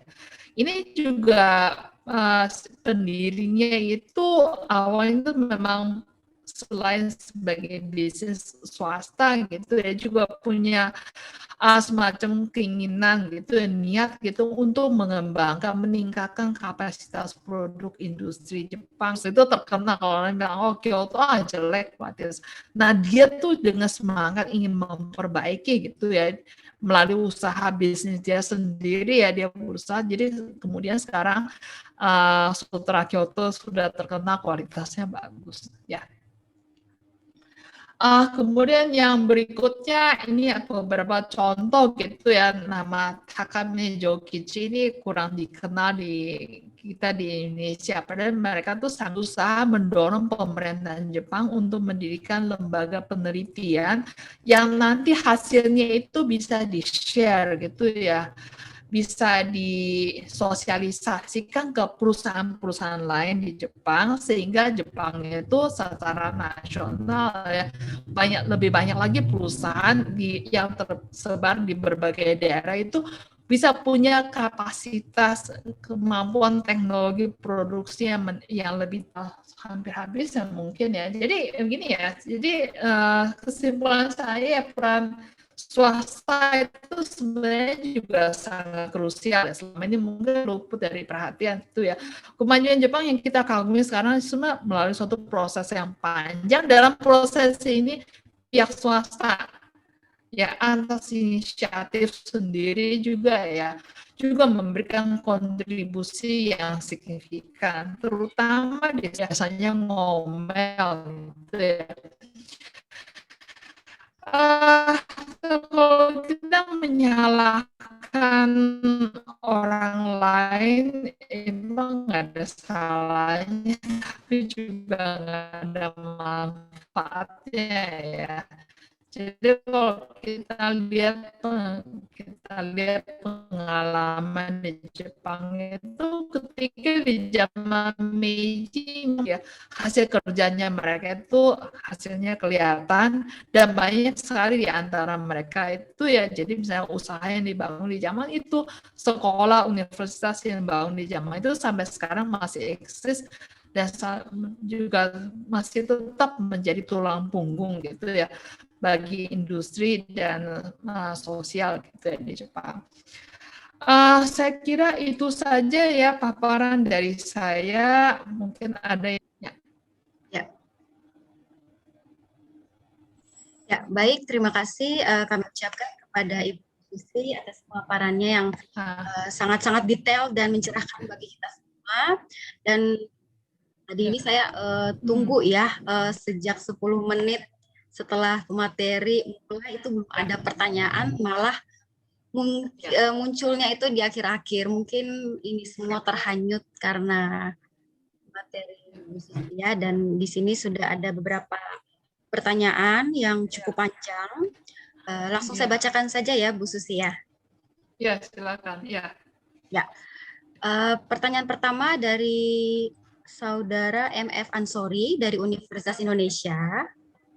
Bisa dibaca, di tengah masyarakat Jepang sendiri, apakah ada friksi di antara orang yang berpandangan bela negara secara militeristik sebagai wujud nasionalisme dan orang yang menolak pandangan tersebut? Ya, kalau sekarang itu artinya sebetulnya pasal 45 ya. Pasal 45 sebenarnya orang Jepang kan dibukakan matanya. Jadi betapa perang itu konyol ya. Ketika Perang Dunia Kedua itu ya hasil konsekuensinya 1 di antara 5 orang Jepang ya. Jadi kalau ada salah seorang Jepang, 20 orang di antaranya itu punya sanak keluarga yang mati karena sakit gitu ya, sakit dan obat-obatan tidak memadai atau kelaparan, kurang gizi gitu ya. Jadi sebetulnya saya kira kalau untuk zaman sekarang nasionalisme Jepang itu tidak identik ya dengan militerisme ya. Jadi justru militerisme itu konyol karena dari hasil perang itu Jepang kalah perang ya. Umumnya saya kira sampai sekarang pun orang Jepang kalau ditanya gitu ya, kebanggaan mereka apa? Kebanggaan mereka adalah mungkin masyarakatnya disiplin, ya, industrinya maju, ekonominya termasuk yang papan atas gitulah di dunia ya. Ya. Baik, sudah cukup Bu Susi? Ya. Ada lagi tambahannya? Baik, kita lanjut ke pertanyaan kedua. Ya. Baik, untuk pertanyaan kedua dari Saudari Kania, masih dari hal-hal apa yang dianggap lazim pada masyarakat Jepang pada saat itu yang kritik oleh Natsume Soseki melalui karya-karyanya sebagai hal yang dianggap oleh Natsume Soseki itu hal yang konyol dan munafik? Natsume Soseki itu kan dia berkaryanya tuh novelnya itu kan ditulis di zaman akhir Meiji ya. Dia tuh meninggalnya kalau nggak salah 1916, jadi di awal zaman Taisho ya. Jadi yang dipaparkan di dalam bukunya itu ya tentang ya intinya yang saya baca tuh UKW gitu ya. Orang kaya baru ingin mendapat dipuji gitu ya. Padahal sebetulnya konyol, sebetulnya orangnya bego gitu, bodoh gitu ya. Itu yang digambarkan ya di dalam novel. Terus kemudian ada yang gembar-gembor gitu ya, misalnya saya ambil contoh dalam satu novel cerpennya itu dia tulis dalam kereta ya, di dalam kereta ada seorang ibu muda, kemudian ibu muda yang kebetulan penumpang dia berduduk berhadapan ya, asal penumpangnya tuh bapak-bapak yang agak tua gitu ya. Jadi ini ceritanya setelah perang Jepang dengan Rusia.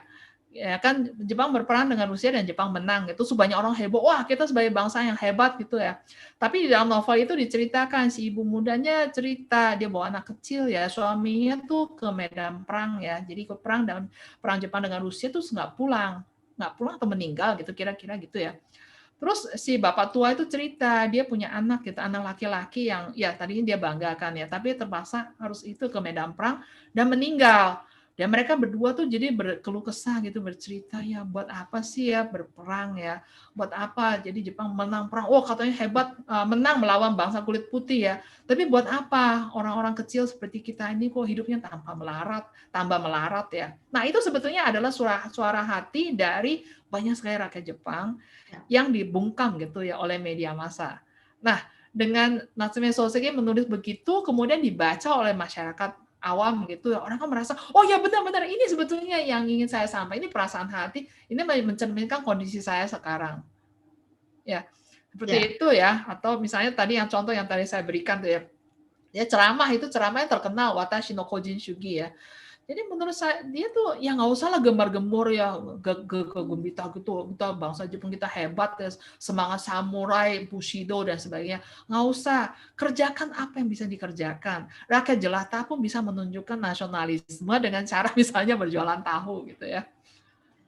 Jadi sebenarnya masyarakat Jepang itu sudah lama ya terendap di perasaan mereka berbagai ketidaksetujuan tentang konsep-konsep yang ada di Jepang secara luas seperti itu, dan Natsume Soseki menjadi corong ya yang akhirnya bisa didengarkan. Betul. Menyuarakan suara hati rakyat jelata ya.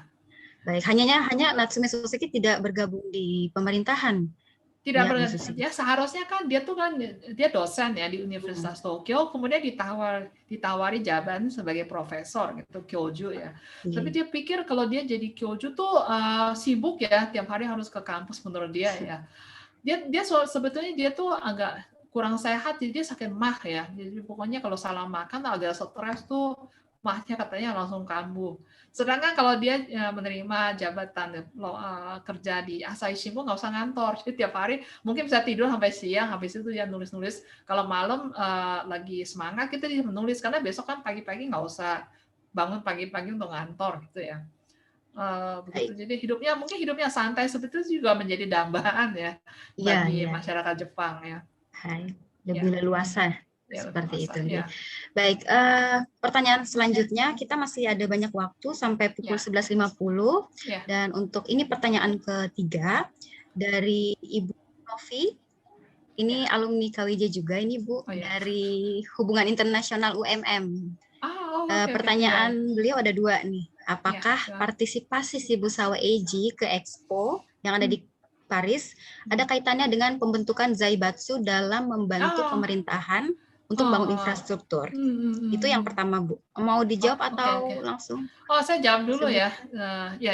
Maaf, saya jawab dulu ya. Jadi ketika Shibusawa Eiichi ke Expo tahun 1867 itu Jepang sebenarnya belum punya modal gitu ya.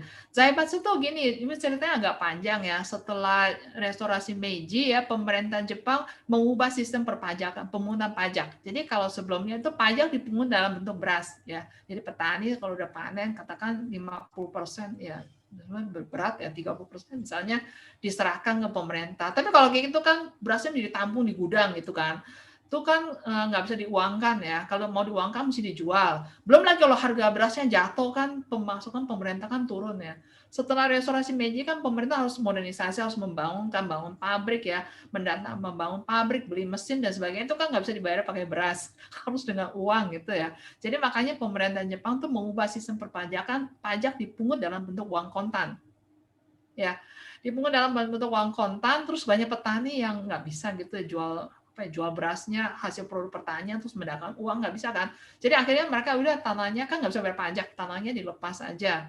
Dari tanahnya dilepas, akhirnya yang bisa membeli tanah mereka itu biasanya pedagang ya, karena pedagang kan punya uang kontan. Nah, beli tanah mereka, terus tanahnya itu kemudian disewakan lagi ke petani ya dengan sewa yang mahal gitu. Tapi sewanya bisa dibayar dalam bentuk beras ya. Jadi dari situ muncullah para tuan tanah yang ya kaya gitu ya. Dari situ ya, jadi tuan tanah itu kan punya uang, terus kemudian uangnya mereka pakai untuk investasi.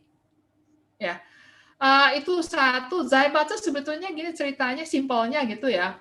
Pemerintah mau bangun pabrik modernisasi, tapi pihak swasta modalnya nggak cukup. Jadi akhirnya pemerintah yang membiayai. Jadi pemerintah bangun BUMN istilahnya ya. BUMN ada pabrik tekstil, ada tambang dan batu bara dan sebagainya. Setelah itu udah berjalan, itu diswastisasikan. Privatisasi gitu ya. Nah, privatisasi ini sebetulnya ada sisi gelapnya gitu, kong kali kong ya. Ada markdown. Jadi ini misalnya asal ini pabrik ini dengan mesin-mesinnya gini harganya katakanlah 1 miliar misalnya ya. Dijualnya cuma 100 juta. 100 juta gitu ya misalnya ya. Jualnya ke teman sendiri. Ya itu kolusi ya. Jadi sebetulnya Zaibatsu Jepang itu berawalnya dari sana. Ya. Nilai pemerintah kira-kira begitu ya. Ya. Baik, Tapi yang namanya proses ya. Ya silakan. Ya silakan. Ya. Apakah beliau masih dengan tokoh yang sama, Bu Susi, di Shibusawa Eiji, berjasa dalam pembentukan Kei dan Rank di Jepang? Nggak bisa gitu ya. Jadi gini ya, Shibusawa itu banyak, kan dia tuh masuknya di sektor keuangan kan ya, mendirikan bank, menghimpun dana dari masyarakat. Kemudian dana itu dia cairkan gitu ya, disalurkan untuk pembangunan industri gitu ya, pabrik atau misalnya perusahaan perdagangan ya. Setelah itu jadi supaya para pengusaha itu kalau berdiri sendiri-sendiri akan sulit bersaing dengan para pengusaha dari barat, dari Amerika misalnya atau dari Inggris, kan mereka kan jauh lebih mapan gitu kan. Nah, kalau supaya ini para pengusaha Jepang bisa lebih kuat, mereka harus bikin asosiasi. Ya. Nah, di Jepang itu jujur aja kalau di Indonesia ini kita ada Kadin gitu ya. Di Jepang itu sebenarnya sangat bersifat lokal gitu ya. Jadi misalnya ada asosiasi pedagang Kansai misalnya, jadi Kyoto, Osaka dan sekitarnya, kemudian Kanto. Ya, kayaknya kalau disuruh gabung susah deh ya, karakternya beda. Ya.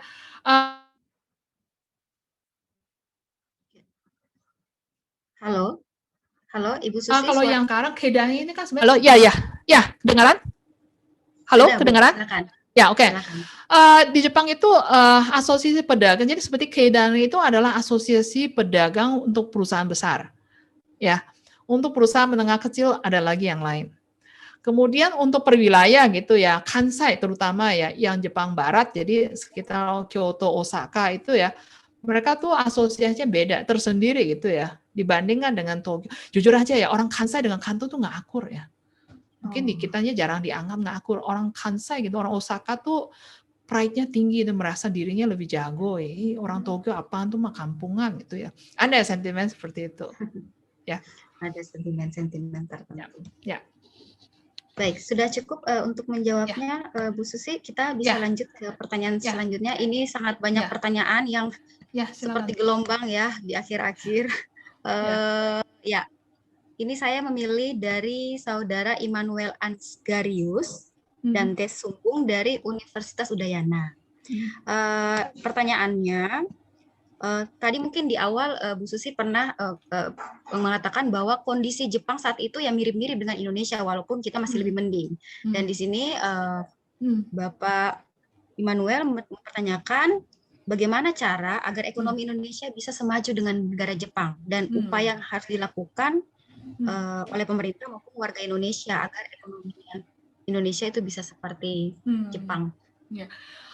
Saya kira kunci ya dari kemajuan Jepang itu yaitu salah satu pertama tuh targetnya jelas. Jadi misalnya waktu itu kan tadi sempat ada satu saya perkenalkan Tokutomi Soho gitu ya. Jadi ada statistik. Jadi misalnya jumlah ekspor, misalnya jumlah kapasitas produksi, kemudian surat kabar. Kalau surat kabar itu indikator ya betapa rakyat itu kalau banyak baca koran kan berarti pengetahuannya bisa disosialisasikan dengan lebih luas gitu ya. Ya angka ekspor. Jadi angka-angka seperti itu jadi semacam target. Jadi Jepang itu kan masih senjangannya masih besar gitu ya dibandingkan dengan negara-negara. Kita harus mengejar ketertinggalan itu.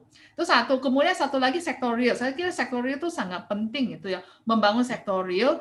Kalau membangun sektor real itu berarti harus bersaing dengan negara lain. Nah, dengan perusahaan-perusahaan negara lain, apakah bisa bersaing? Dan gimana caranya meningkatkan produktivitas? Saya ambil contoh ya, jadi industrialisasi di Jepang itu awalnya dimulai pasti dari tekstil gitu ya. Tahun 1880-an. Ketika di tahun 1890-an, sebetulnya Jepang sudah mencapai taraf swasembada. Swasembada artinya produksi dalam negeri sudah bisa mencukupi kebutuhan dalam negeri. Artinya nggak usah import lagi. Ya, dalam banyak hal. Kemudian yang tadi saya sempat singgung tuh ya, Takamine Jokichi gitu ya, dia sukses karirnya bisnis di Amerika, tapi dia masih ingat gitu ya membantu Jepang Jepang jadi mendirikan lembaga riset gitu ya, yang nanti hasilnya itu bisa di-share gitu, dipakai bersama oleh perusahaan-perusahaan Jepang yang lain. Jadi dengan demikian perusahaan Jepang itu jadi punya daya saing, mampu bersaing gitu ya dengan perusahaan dari luar negeri. Ya, jadi misalnya saya ambil contoh otomotif misalnya ya, kita kan sekarang belum bisa swasembada otomotif, bikin mobil atau motor misalnya ya. Gimana caranya ya supaya menurunkan ketergantungan? Jadi misalnya mobil itu suku cadangnya nggak banyak kan ya. Jadi dari satu mobil atau satu motor itu berapa persen dari komponennya itu misalnya yang bisa kita swasembada. Mungkin awalnya 10% misalnya ya, tapi bikinlah target ya, misalnya 20%, 30%, kemudian katakan misalnya ya 10 tahun kemudian ya kita menargetkan 80% harus bisa swasembada.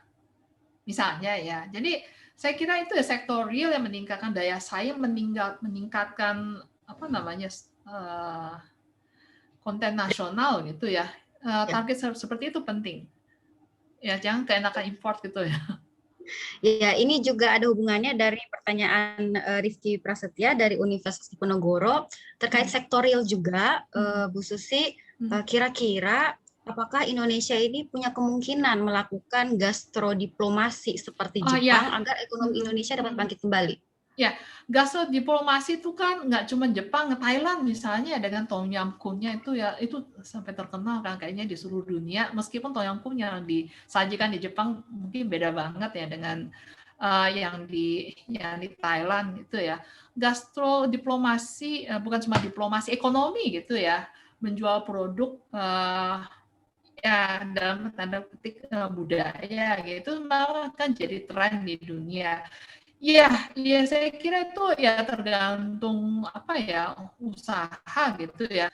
Apple Fuji kalau dijual di supermarket kayaknya lumayan mahal gitu ya. Apple Fuji itu adalah jenis buah apel yang dikembangkan setelah restorasi Meiji. Nah, setelah restorasi Meiji, para samurai jadi pengangguran gitu, nggak tahu mau kerja apa gitu ya, nggak ada penghasilan. Nah, ada yang ambil inisiatif ya mendatangkan bibit tunas dari Amerika. Kemudian dicangkokkan, kemudian ada Kaido gitu kan, Fuji. Ya, jadi saya kira usaha-usaha seperti itu usaha-usaha konkretnya sebenarnya banyak sekali yang bisa kita tiru gitu ya. Atau dijadikan referensi ya, mengambil referensi dari apa yang dilakukan oleh Jepang. Sebenarnya Jepang juga belajar sih dari negara-negara barat. Jadi memang nggak ada salahnya sih kita belajar ya. Ya saya kira yang penting tuh fokus ya, jangan mengharapkan atau bercerita sesuatu yang muluk-muluk. Ya, tapi baik. Ya, itu, ya tentunya bagi para pelaku perlu ada pembacaan lebih dalam, kajian-kajian dan diskusi ya kontemporer. Ya. Baik, terhadap bangsa yang sudah berhasil. Baik, terima kasih Ibu Susi untuk jawabannya.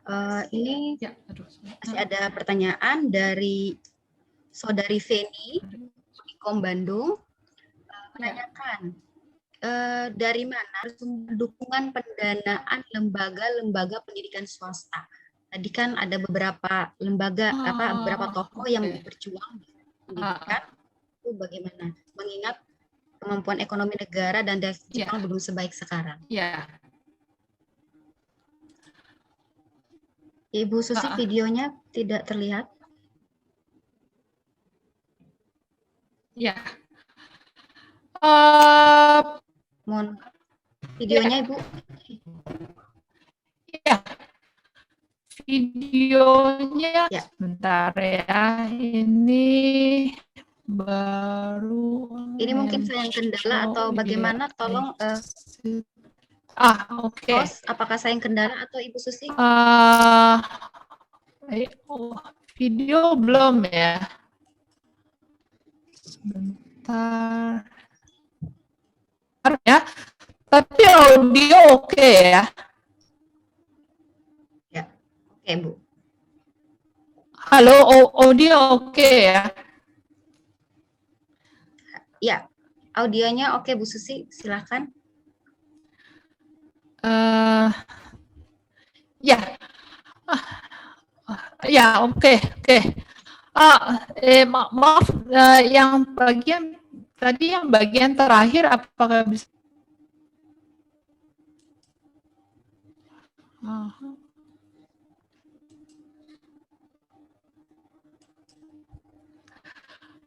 Halo? Ya, halo, mohon bantu host. Saya kurang dapat mendengar ini.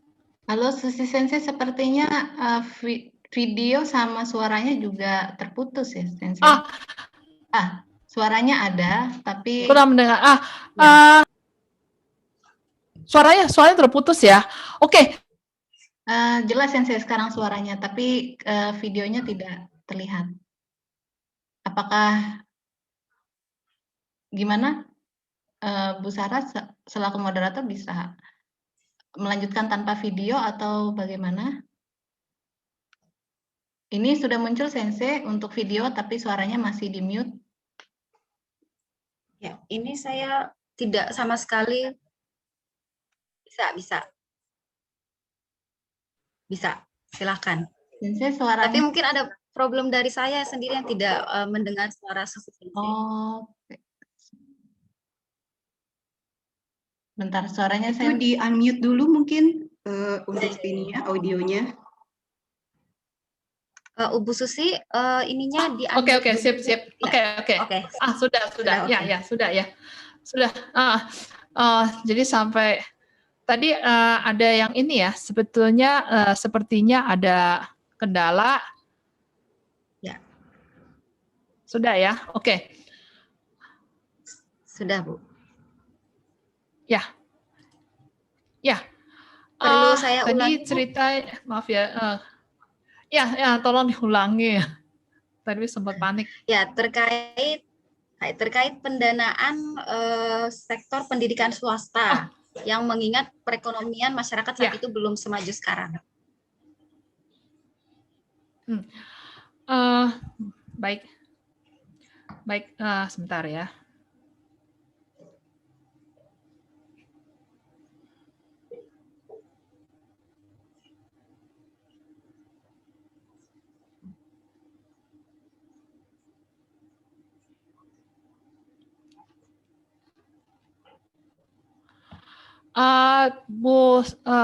Oke, terdengar ya. Jadi memang ketika di awalnya itu ya, pendidikan di Jepang awalnya memang wajib belajarnya dari tahun 1872. Tapi waktu itu guru tenaga pengajarnya juga minim. Pengajarnya juga minim ya. Jadi awalnya, jadi misalnya kalau kita lihat Fukuzawa Yukichi itu, dia tuh pernah mengusulkan, kenapa nih ya? Ya, cukup baik, kenapa Bu, ya? Untuk audionya. Bentar ya. Audionya bermasalah ya? Jelas, Sensei. Kepada para peserta, mohon maklum dulu karena narasumber kita mungkin sedang mengalami kendala teknis. Kita tunggu saja.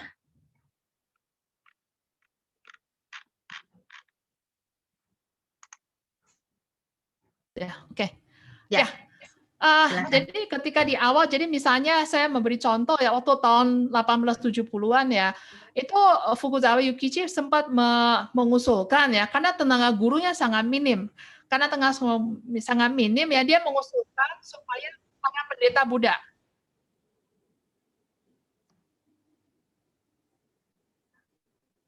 Buddha itu dikaryakan sebagai guru. Karena para pendeta Buddha itu pasti melek huruf, ya. Jadi waktu di awal restorasi Meiji itu orang Jepang yang melek huruf itu kira-kira 20%. 20% artinya di antara 100 orang yang bisa baca tulis hanya 20 orang, ya. Kemudian samurai. Samurai itu setelah restorasi Meiji banyak pengangguran ya. Samurai itu kan tadinya ketika zaman Tokugawa itu adalah pegawai negeri, PNS gitu ya, pegawai negeri sipil. Mereka ya minimal bisa baca tulis ya. Jadi setelah restorasi Meiji, mereka dikaryakan untuk menjadi guru. Ya, kemudian untuk pendidikan memang awalnya itu ya dana. Jadi dana itu dari pemerintah ada, tapi pihak swasta jadi begini ya. Jadi mereka misalnya ada awalnya kan kuil. kan nggak langsung punya dana untuk bangun gedung sekolah kan. Gedung kuilnya udah dipakai, dialih fungsikan ya sebagai sekolah. Kemudian samurai disuruh mengajar, pendeta Buddha disuruh mengajar, belajarnya calistung ya, membaca, menulis, berhitung. Itu keterampilan yang paling mendasar gitu supaya orang tuh bisa survive. Ya. Nah, kalau Fukuzawa itu jadi awalnya itu juku ya, juku seperti bimbel gitu ya, menerima uang. Uang sekolahnya tuh bisa dalam bentuk beras ya, karena belum semua orang terima uang kontan. Ya. Ya. Apakah suara saya terdengar jelas? Terdengar jelas. Terdengar jelas, Bu. Bagaimana untuk pemaparannya, masih ada tambahan, Bu Susi? Saya kira itu ya. Jadi pendidikan itu nggak langsung dari awalnya itu mapan seperti sekarang ya. Itu satu lagi ya begini. Di Jepang itu setelah restorasi Meiji pun ya, ketika zaman Tokugawa di setiap daerah gitu tuh kan pasti ada orang kaya lokal gitu, penguasa lokal atau tokoh masyarakat lokal ya. Mereka sedikit banyak itu ya bermodal juga ya, punya modal.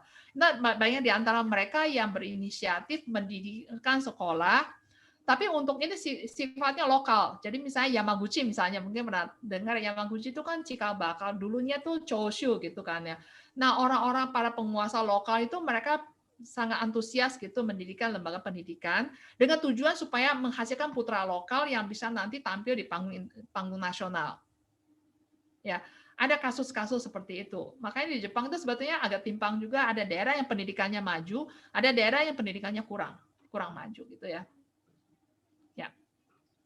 Ya, baik. Cukup ya, Bu Susi. Terima kasih atas penjelasannya untuk pertanyaan tersebut. Selanjutnya ini saya memilih ya pertanyaan dari Koesa Aji Pandega dari Prodi BKJ. Pertanyaannya sebenarnya ini juga yang ingin saya sampaikan ya, ingin saya tanyakan tadi kalau misalnya saya berkesempatan ya, Bu.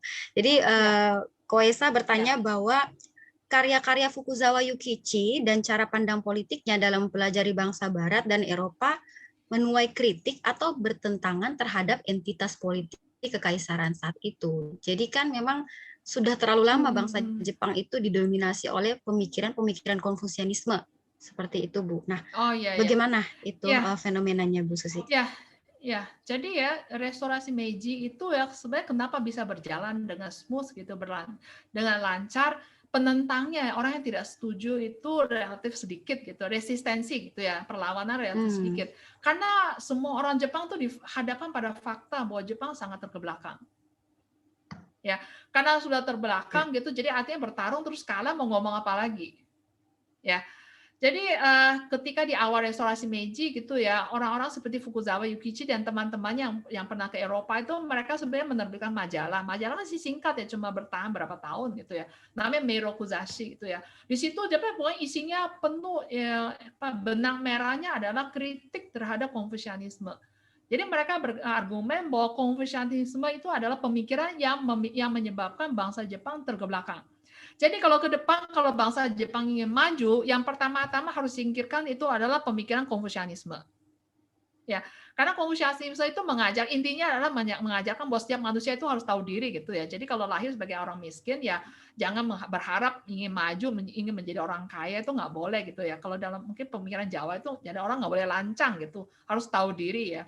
Tapi kalau masyarakat semuanya tuh tahu diri, jadi nerimo gitu kalau dalam bahasa Jawa gitu, nerimo gitu ya.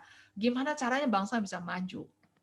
Ya, negara ke Eropa dan Amerika itu kan bisa maju karena individu-individunya itu mereka berjuang gitu kan. Misalnya saya anak orang miskin, tapi saya berani gitu misalnya pergi ke Afrika, pergi ke Asia jadi pedagang atau ya merangkap perampok lah biasanya gitu ya. Ada yang menjadi maju.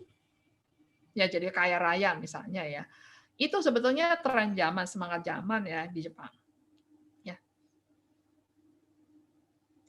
Baik, terima kasih.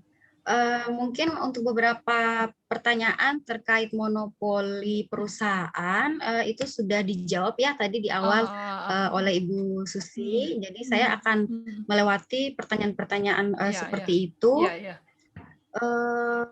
Untuk inovasi juga ya, inovasi terkait sektor real juga tadi sudah dijawab ya. Ada 2 contoh soal otomotif dan konsumsi makanan nggih. Kemudian di sini dari sayangnya tidak menyebutkan institusi, dari Saudara Rudi Hartono menanyakan pada saat itu ada tidak tokoh asing yang mendampingi atau menjadi penasehat pejabat di pemerintahan untuk kemajuan seperti pendidikan Jepang dan lain-lain, Bu? Ya, pasti. Ya, ini sebetulnya yang belum sempat saya singgung ya. Dalam bahasa Jepang ada istilah oyatoi gaikokujin. Itu nanti akan saya bahas ya nanti buku berikutnya ya. Jadi ketika restorasi Meiji, bahkan menjelang restorasi Meiji itu banyak sekali orang asing yang berkeliaran. Pertama orang Belanda, karena orang Belanda secara tradisional gitulah sudah ada di Jepang. Misalnya Mishiwakura misalnya, saya kira kita semua tahu ya yang pergi ke Eropa itu sebetulnya atas inisiatif orang Belanda. Ya, yang menjadi penasehat. Jadi biasanya waktu itu orang asing, pendeta gitu ya, misionaris, kemudian guru, penasehat pemerintah itu merangkap. Ya, konstitusi Jepang yang pertama itu undang-undang konstitusi Meiji itu yang membuat draftnya itu orang Jerman. Ya, terus kitab undang-undang hukum perdata itu yang mendraftnya itu ya itu orang Prancis. Kemudian di setiap institusi pendidikan ya baik jadi pendidikan Kementerian Perdagangan, Kementerian Perindustrian, Kementerian Pendidikan ya terutama ya itu penasehatnya semua orang asing, entah orang Eropa atau orang Amerika. Ya, jadi orang asing itu sebetulnya oyatoi konsultan itu jasanya luar biasa, pengaruhnya luar biasa ya terhadap modernisasi Jepang. Ya. Baik, terima kasih atas jawabannya. Ini saya sedang, mohon maaf, sedang menyeleksi dulu pertanyaan-pertanyaan yang muncul. Ya.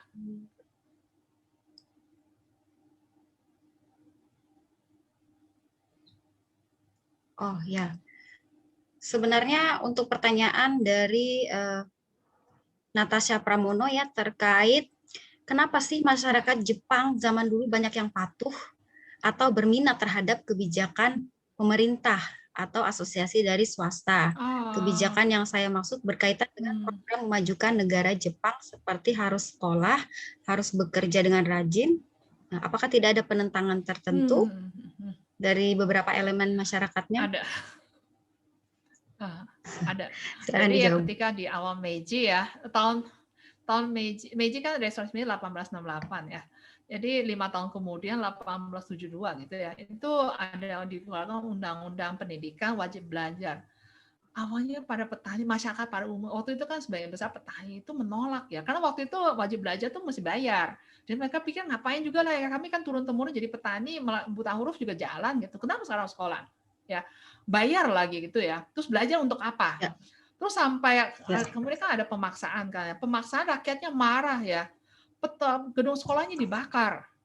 Ya, dirusak, dibakar. Gara-gara ada gedung itu kita diwajibkan untuk sekolah gitu ya. Anak harus sekolah. Sekolah ngapain juga lah, habisin duit, habisin waktu. Anak kan harus bekerja di sawah gitu. Nggak ada gunanya gitu ya. Jadi awalnya resistensinya luar biasa gitu ya. Gedungnya dirusak, pokoknya nggak mau sekolah. Nah, gimana caranya akhirnya mereka jadi patuh ya. Jadi ini perannya hebatnya Kementerian Pendidikan ya, bikin pameran. Ya ini pameran, jadi misalnya di balai desa gitu ya, ada alat-alat praktikum, misalnya praktikum kimia, praktikum fisika misalnya ya, terus dibikin misalnya tabel, misalnya rumus-rumus matematika gitu ya, digantungnya dipajang gitu ya. Nanti warga desanya tuh disuruh datang lihat gitu ya, dikasih lihat, wah ini hebat gitu kan, ilmu pengetahuan modern, itu kan keren kan kalau putra-putri bapak, ibu gitu sekolah kan jadi pinter gitu ya. Jadi persuasinya lewat itu ya, itu satu. Kemudian yang namanya pendidikan itu benar-benar jadi apa ya dianggap sesuatu yang luar biasa yang memang sangat perlu, gitu, penting ya. Itu adalah setelah ekonomi Jepang mulai berkembang, birokrasi mulai berkembang, jadi lebih banyak merekrut lebih banyak PNS gitu ya, pegawai negeri, kemudian perusahaan-perusahaan swasta ya mulai berkembang, perusahaannya ekspansi, kemudian merekrut karyawan. Nah karyawan baik karyawan swasta maupun PNS itu syaratnya lulus sekolah, harus ada ijazah. Ya nggak bisa dong misalnya buta huruf gitu ya kerja di kantor kan nggak mungkin ya. Jadi kemudian kalau kerja misalnya jadi PNS jadi kerja ngantor gitu lah istilahnya gitu ya di kantor perusahaan itu kan pertama keren ya ngantor gitu lah kalau istilah kita di Indonesia ya. Kedua menerima gaji tetap. Jadi artinya setiap bulan tuh ada penghasilan hidupnya jadi lebih stabil kan. Itu yang menjadi daya tarik yang luar biasa sehingga para orang tua gitu merasakan wah saya mau nih anak saya nanti hidupnya enak seperti itu berarti saya harus menyekolahkan mereka. Ya. Baik, terkait dengan waktunya, karena kita hanya sampai pada pukul 11.50, mungkin kita sudahi saja, Bu, untuk sesi tanya jawabnya. Dan terima kasih atas jawaban-jawaban yang sangat detail ya dan memuaskan dari Bu Susi sendiri. Dan saya perlu memberikan sedikit kesimpulan untuk menutup materi utama ini. Yang pertama, keadaan yang tidak atau belum memuaskan pada bangsa Jepang pada saat itu bukan merupakan tanggung jawab pemerintah saja. Namun, setiap elemen masyarakat juga harus melakukan perubahan demi melakukan perbaikan dan masa depan bangsa yang lebih cerah. Kemudian yang kedua, terkait dengan salah satu tokoh tadi kutipannya bahwa nasionalisme itu tidak diukur dari kata-kata, orasi mengenai banyak konsep-konsep kebangsaan, namun dari partisipasi kerja aktif dari setiap elemen masyarakatnya dan ditentukan oleh indikator-indikator tertentu. Nah, dari situ ukurannya.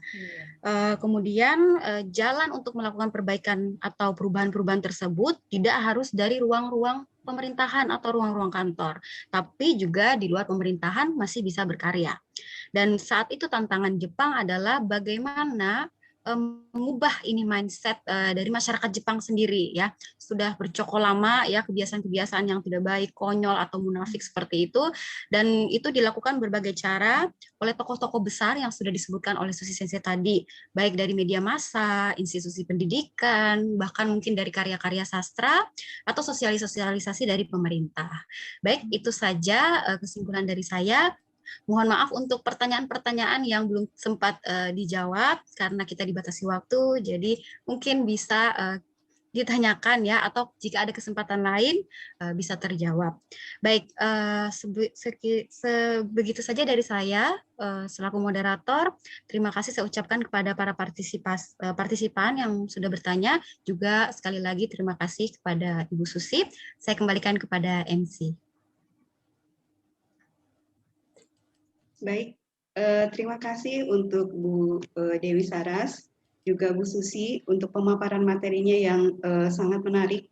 Mungkin kita membutuhkan waktu lebih lama mungkin ya kalau untuk bisa mengupas seluruh apalagi dengan pertanyaannya. Baiklah para hadirin sekalian, demikian paparan materi kuliah umum kita pada hari ini.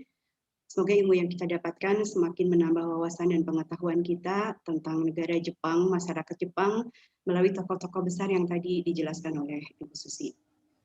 Alhamdulillah kita telah sampai di penghujung acara, dan sebagai acara terakhir kuliah umum hari ini akan ditutup oleh Bapak Ketua Program Studi Bahasa dan Kebudayaan Jepang.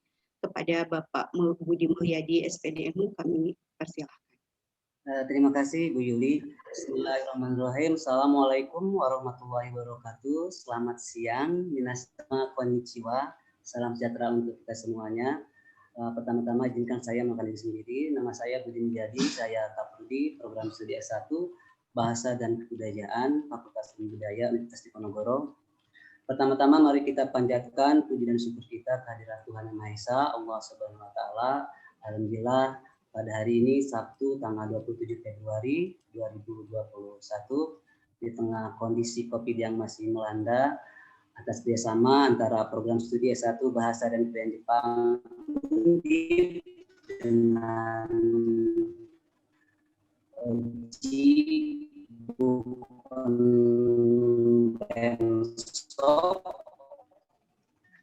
telah terselenggara salah satu acara kepada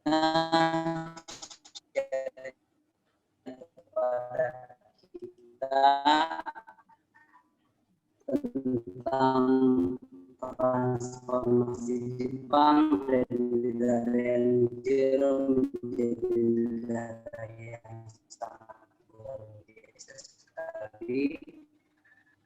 Banyak hal yang bisa kita pelajari dari sektor-sektor swasta dan sebagainya. Untuk itu mari kita ketahui masa Ibu Susi di atas ilmu yang telah di-share kepada kami semuanya di sini. Saya juga di sini mengucapkan terima kasih kepada Bapak Ibu pengajar ya di SMA, juga kepada adik-adik mahasiswa seluruh Indonesia, juga dari umum yang tertarik dengan masalah kejepangan. Saya ucapkan terima kasih yang sebanyak-banyak. Ada juga dari Universitas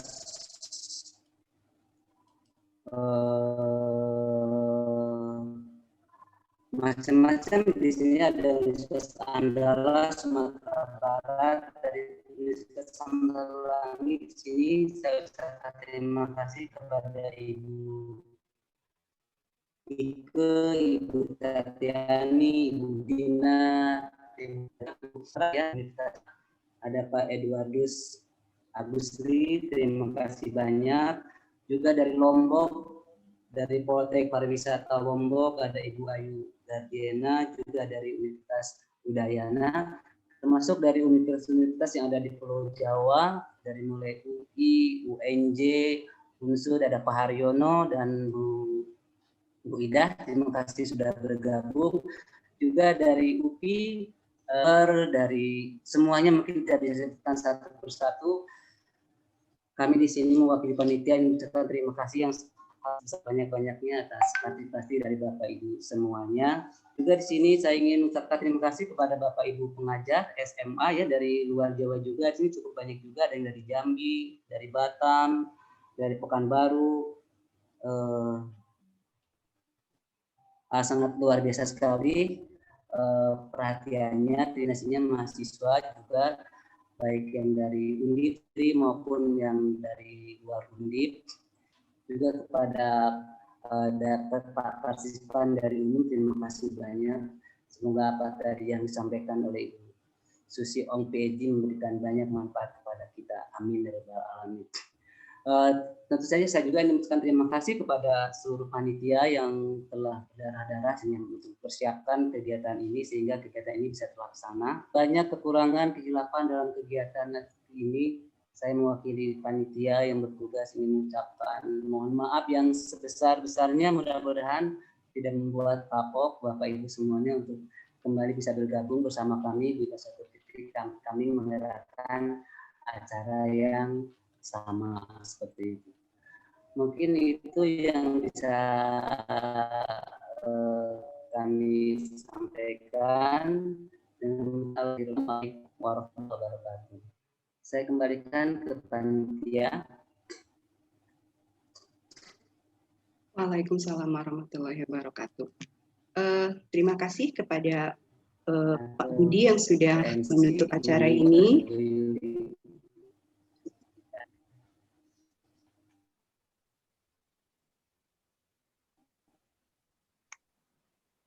Saya mungkin tes dulu untuk saya. Ini bisa terdengar? Ya, terdengar Bu. Baik, terima kasih Pak Budi yang sudah menutup acara hari ini. Jadi dengan ditutupnya mata kuliah ini, maka berakhir juga seluruh rangkaian acara kita pada hari ini. Sekali lagi saya berterima kasih kepada Ibu Ong PhD, selaku narasumber hari ini, kepada Ibu Dewi Saraswati sebagai moderator, juga kepada para peserta yang telah menyimak acara ini dari awal hingga selesai terakhir. Kami berharap mudah-mudahan kita bisa bertemu lagi dalam acara yang lain yang sama-sama untuk menambah pengetahuan kita di Jepangan. Saya juga mewakili panitia yang bertugas. Mohon maaf apabila masih terdapat kekurangan pada pelaksanaan kuliah umum hari ini.